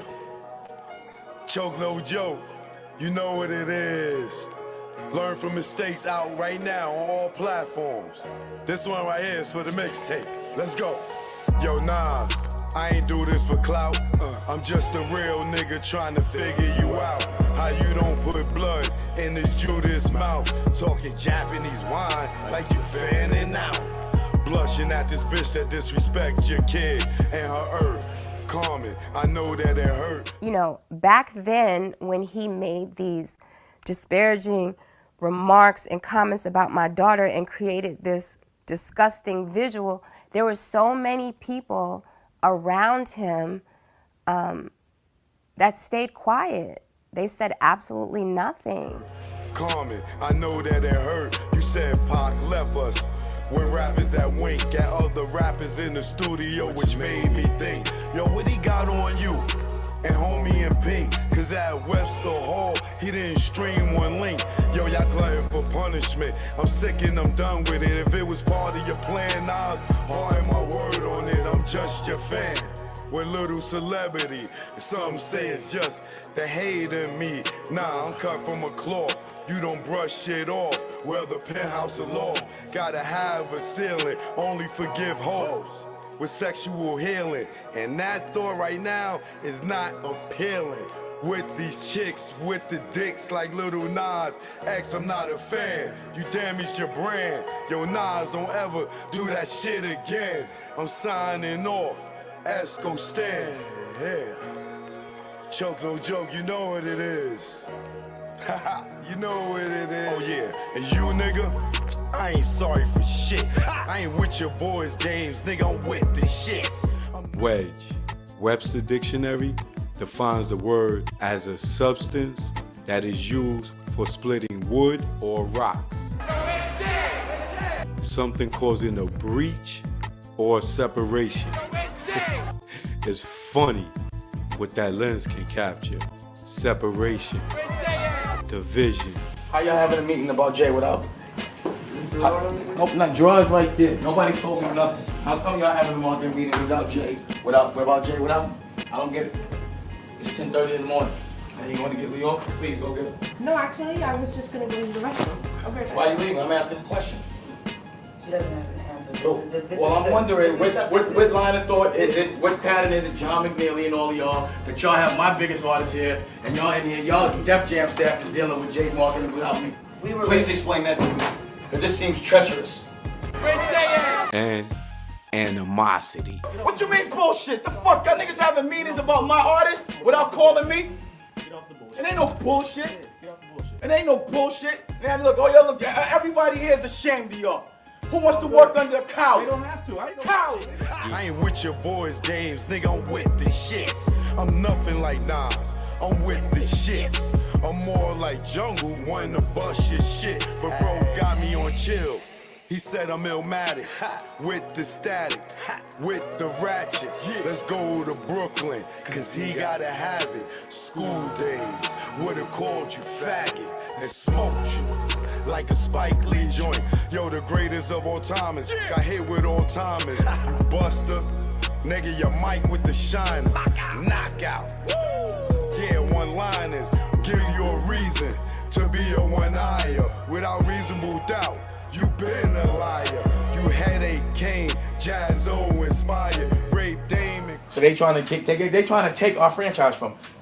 That's what they trying to do. Make this beef with. They trying to. I bet you they're staging this beef with us. Trust me. Trust me. It was all about the power to, to get rid of Dame Dash, and take Jay-Z to the next level without Dame, and it was, Dame should stop blaming Leo and Todd Moskowitz and start blaming Steve Stout. You know about the Scarface party and all that? How they make sure Carlson in Puerto Rico? He's gonna be there performing, but they're doing something with them. Who, Jay? Yeah. No. Yeah. He's gonna be out there for that. With the release of the Scarface DVD. Jay's performing for that? And I don't need two lips to blow this like a trumpet, you dumb shit. This is an unusual musical I conducted. You looking at the black Warren Buffett, so all critics can duck sick. I don't care if you see the Lawrence Tucker or you Bill O'Reilly. You only rallied me up for 3 years. They had me peeing out in the cup. Now they about to free me up. What you think I'm gonna be? What? Rehabilitated? Man, I still feel hatred. I'm young, black, and rich, so they wanna strip me naked. But you never had me like Christina Aguilera. But catch me at the West Side driving like Halle Berry or the West. Fuck it. Peace and love, y'all. The black album on the way. And then we doing our party, so. Following Steve Stout's direction. And what was Steve Stout telling you to do? He walked me through how to get rid. His plan was to get rid of Dame Dash. He told you that. That was the plan. Rape Dame and Chris, they ran the lion through the rock and the fire. Damn, you cold. Built the nation, the prop back home. How you the king of LA when Cube is home? How you bang in LA after Nip is gone? Mr. Smith, yeah, I'm nice with the gift. Two, the double entendres got those two. Your wisdom, knowledge, that I'm king too. I'm sorry I met the other side of you. That's the gift and the curse. I'm Christ from birth, from the hearse to the dirt. Fake niggas claim hurt, so I stay on my bullshit like I'm dirt and never shy. Let my feelings fly, let's go. Cause we all die. Like your beds, nigga, I'm here. Only fear I have is truth not be told. We all get old. It's choke, no joke. Y'all already know. Let's go. Choke, no joke. You already know. Learn from mistakes out right now on all platforms. This for the mixtape. The 50-year-old platinum virgin. I'm not sorry. I'm not sorry.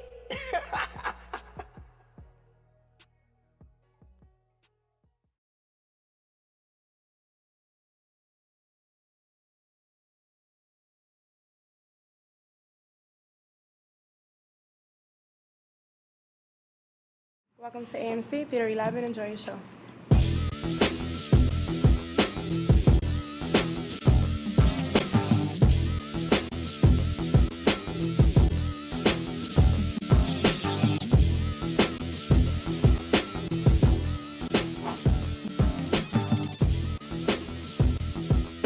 Yo, Lee.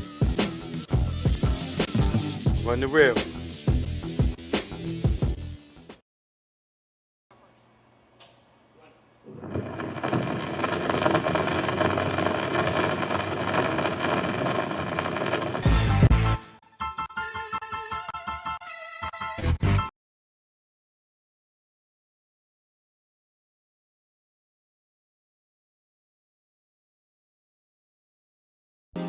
Choke, no joke, no joke. You know what it is.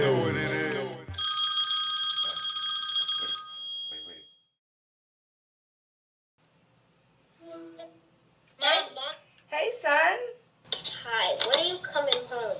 Mommy's not coming home. Why? Goodbye. Where are you? Where are you? Mommy's not coming home.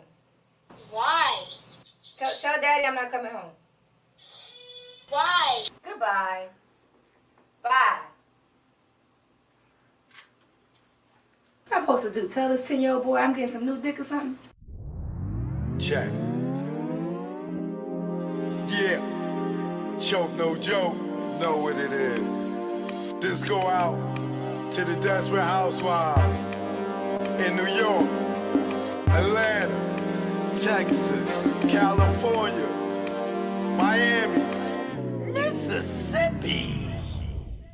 I never thought in my life, not me, I fall for another man's wife. Oh God, I know that it sound trite. I'm caught up with a desperate housewife. Yeah. I never thought in my life, not me, I fall for another man's wife. Oh God, I know that it sound trite. I'm caught up with a desperate housewife. It was quick how it happened. We was just chatting, had a lot in common. I kept a laugh in the department in which a man was lacking. He was the king of the ship. Somehow I became captain. My swag on platinum, all my goldie just smacking. Then phone sex had happened. Things went left. Our common interest in sex, something like Little Kim and Hugh F. We knew if we met, it would be electric. Then the day came and we met. It was beyond my dream. A dream so sweet it made me scream. It was like a dream. Knew why he made a queen. I wanted to find Marty McFly and use that time machine. Run up in the church, create a scene. Object to that wedding and give her my ring like I never thought in my life, not me, I fall for another man's wife. Oh God, I know that it sound trite. I'm caught up with a desperate housewife. Yeah. I never thought in my life, not me, I fall for another man's wife. Oh God, I know that it sound trite. I'm caught up with a desperate housewife. I fell harder than a mother, my number one lover. Yo, under them covers was like no other. Had everything in common. I used to love her until he bugged her. Bitch motherfucker, device in the whip, had to call it quits. Hit us like a brick, we both sick. Now she got dilemma, like Kelly the kids. I'm calm, wish I never met the chick. Missing her seafood and our trips. Sex in the soul house, we did that shit. Sexing on the tent, we risked that shit. We both freaky as fuck, I miss my chick. Well, never mind, there to take him off of mine. Kindred spirits, just the wrong time. Get divorced, you can hit my line. Until I repent, it's next lifetime. Like, I never thought in my life, not me, I fall for another man's wife. Oh God, I know that it sound trite. I'm caught up with a desperate housewife. Yeah. I never thought in my life, not me, I fall for another man's wife. Oh God, I know that it sound trite. I'm caught up with a desperate housewife. Joke, no joke, you already know. It's that south side of Eden Wall flow. We out of here.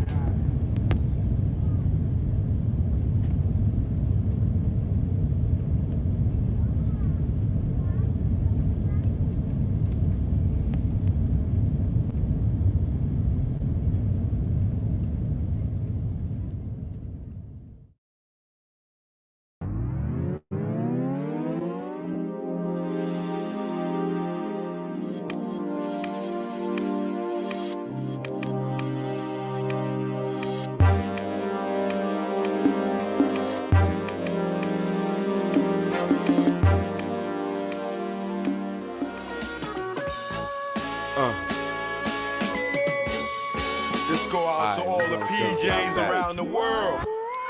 Either war. Nah, way back. Sound back. Niggas and guns. Yeah. Let's go. Choke, no joke. It's all the projects in the world. You ever been to a project barbecue? Yes, I have. Played the half. Extra hours for more cash. To go half on that coke and yak. Get to the block cause it get packed. Little babies, adults or crack. We feed them too, we don't pump like that. Plus it's like us, giving back. And they sales is the reason why we got so many packs of chicken. The hood not missing. Muslims said don't put pork on chicken. They got on Al about that, they thought he didn't listen. He was a bit touched from them government missions. But they forget that when they bite that chicken, this is when the players get knocked, cause it's hot out. The sexy show out, glowing with the back glass on the mouth. She see you with the next chick, then she them out. Hustlers them out, just for nothing. Bustin' for attention, just dumbin'. Cause we know y'all ain't bustin' nothing. You ever been to a project barbecue? Kids and sprinklers, deep thinkers, playing chess, our heads on your left, blowing gas. My Puerto Ricans playing handball, Miguel and Heck on the court. Niggas wanna be like Mike. Life's a box of chocolates, you're riding the pipe, playing the bench. Kids on the fence, watch your po-po, chase Prince. Don't dismiss your brethren for dumb shit. Keep it gangster, them shit where you live. 12-1 right up in your crib. You never been nowhere, where else could you live? What's that? That's gangsta boo coming through. Throwing it up, fucking his muffler up. Scraping the concrete with Willie's so sweet. He got his scores by the chief of police.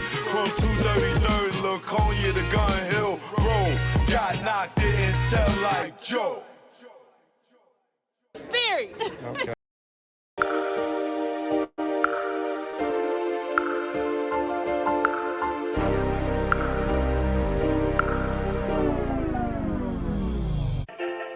choke, no joke. You know what it is. Let's go, let's go. I inspire y'all to all want more. Don't listen to these fakes and these frauds. They don't own cars with Lamborghini doors. When hype show cut, it's back to the store. I was born in the Jackson, this shit was hell. The place where I saw soldiers fall. Some simply for nothing at all. Some cause they lived on the other side of the wall. Now this might sound crazy, love what the hood made me. Poverty made me far from lazy. This ain't the place you wanna raise your babies. Young girls out here thinking they lazy. Nose powdered white, they brain all hazy. Ask them what they wanna be, they look at you crazy. These young cats out here looking all angry. I was just like them, sometimes the music made me act other than myself, no influence lately. Cause behind the scenes, they not living greatly. And I found out that most of these cats never sold jacks or the penitentiary. Let's go. I inspire y'all to all want more. Don't listen to the face and the frauds. They don't own cars and Lamborghini doors. The hype young cut is back to the store. I inspire y'all to all want more. Don't listen to the face and the frauds. They don't own cars and Lamborghini doors. The hype young cut is back to the store. They not selling drugs, they really not thugs. If they was, where are the slugs? Do you see them when you cop your drugs? Pulling up with S.to.B in the front? Nah, it's not what they got, it's what they want. In the jungle, we all on the hunt. It's chemical. It's chemical beats. Stay the hell. Don't follow those cats. Choke, though, choke. You already know. Let's go out the gray, go. Now I'm out the game. Feel good, not pitching in the hood. And I really don't think I could go back to selling crack and stashing them packs in my ass. I maintain weekly money the same. And nah, I don't go through them games. Niggas testing my brain with them triple beams filled with change. Pot crack, grams in the drain. Getting hit with the fake exchange. Like baking soda flour. After being on Broadway for hours. Getting knocked, being back at start. Niggas testing if I got heart. Pushing me to pop some shots. Just stop the ball before the start. Old lady with the binocs. Give description to cops. Why they try to tear us apart with that good cop, bad cop. I ain't going for the game, he ain't tell you a thing. Your partners with them saying the same. You can tighten them cuffs till you see veins. Stop fucking yanking them down. They might fuck you if you ain't sane. And nigga never sniff cocaine. And I don't care what game or part of the area you claim. Brave Scarface, you must be insane. Nigga, Tony fucked the boy's dame. His right hand man, he's slaying to get his back blown out the game. Do it on the low, let nobody know. No pillow talk to home. And if he step on your toes, don't bust a blame. Cause everybody will know. Or get out the game. They say that change is good. It's a lot of stress in the hood. And I know if you could, you would. Get out the game, but you stuck in that time. Where the nigga in public like shine. For a witness to drop a dime. For self-defense, do or die. Celebs doing time. Mike Vick on the child line. Even Kobe, Jason Williams, Gage, kick like Shinobi. Little Kim for perjury. You know you done fucked up, right? You know you done fucked up, right? Let's go. When it's late night, make sure it's packed tight. And when you take those flights, never eye the Jake in sight. And shake them fuckers when they dead to right. Making a fifth go rumble. Because of stick up trouble. Blasting your gap for a cat, for in fact, for some crap that don't involve you. For some dudes that don't love you, all they wanna do is pawn you until you go down. And don't do shit for you when you lock down. Or even when you touchdown. But they tell you to go to the pound. The same block that gave you a pound. Years in the pen, now you live it again. What mind state are you in? When you back it for 10. And you was just waiting for a teen to come home to relive it again. Entrapment should be a sin. The way they reel us in, roll us to a revolving door to bring us in. This shit is insane. The game is insane. The game will fuck with your brain. That's why I'm out the game. Yeah. Just get out the game, man. I know they told y'all there's only 2 ways out. Jail and death. Nah, just get out, nigga. Just get out, man. It's easy. Just walk away, nigga. If they care about you, they'll let you go. If you in the game and you want to go and get a better life and they won't let you walk away, what do that say? Get out the game, nigga. You want to sleep easy, nigga. Look at these rap niggas, nigga. You want to be the next rapper, trapper, clapper, federal indictment rapper, huh? I keep telling y'all niggas, man, get out the game, man. Joke no joke. Grego, you already know.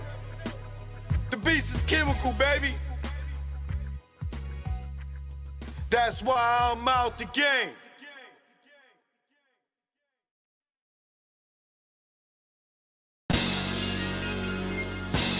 Stay the hell. Don't follow those cats. Choke no joke. Make sure y'all subscribe. Y'all have a good night. I hope y'all enjoyed the show tonight. All right. Make sure y'all follow me, Choke No Joke Official on Instagram, Choke No Joke on TikTok. You know what I mean? Holla at me. I'll see y'all in the morning for the morning walk. Peace and love. Good night. Thank you to my moderators for holding me down. Much love.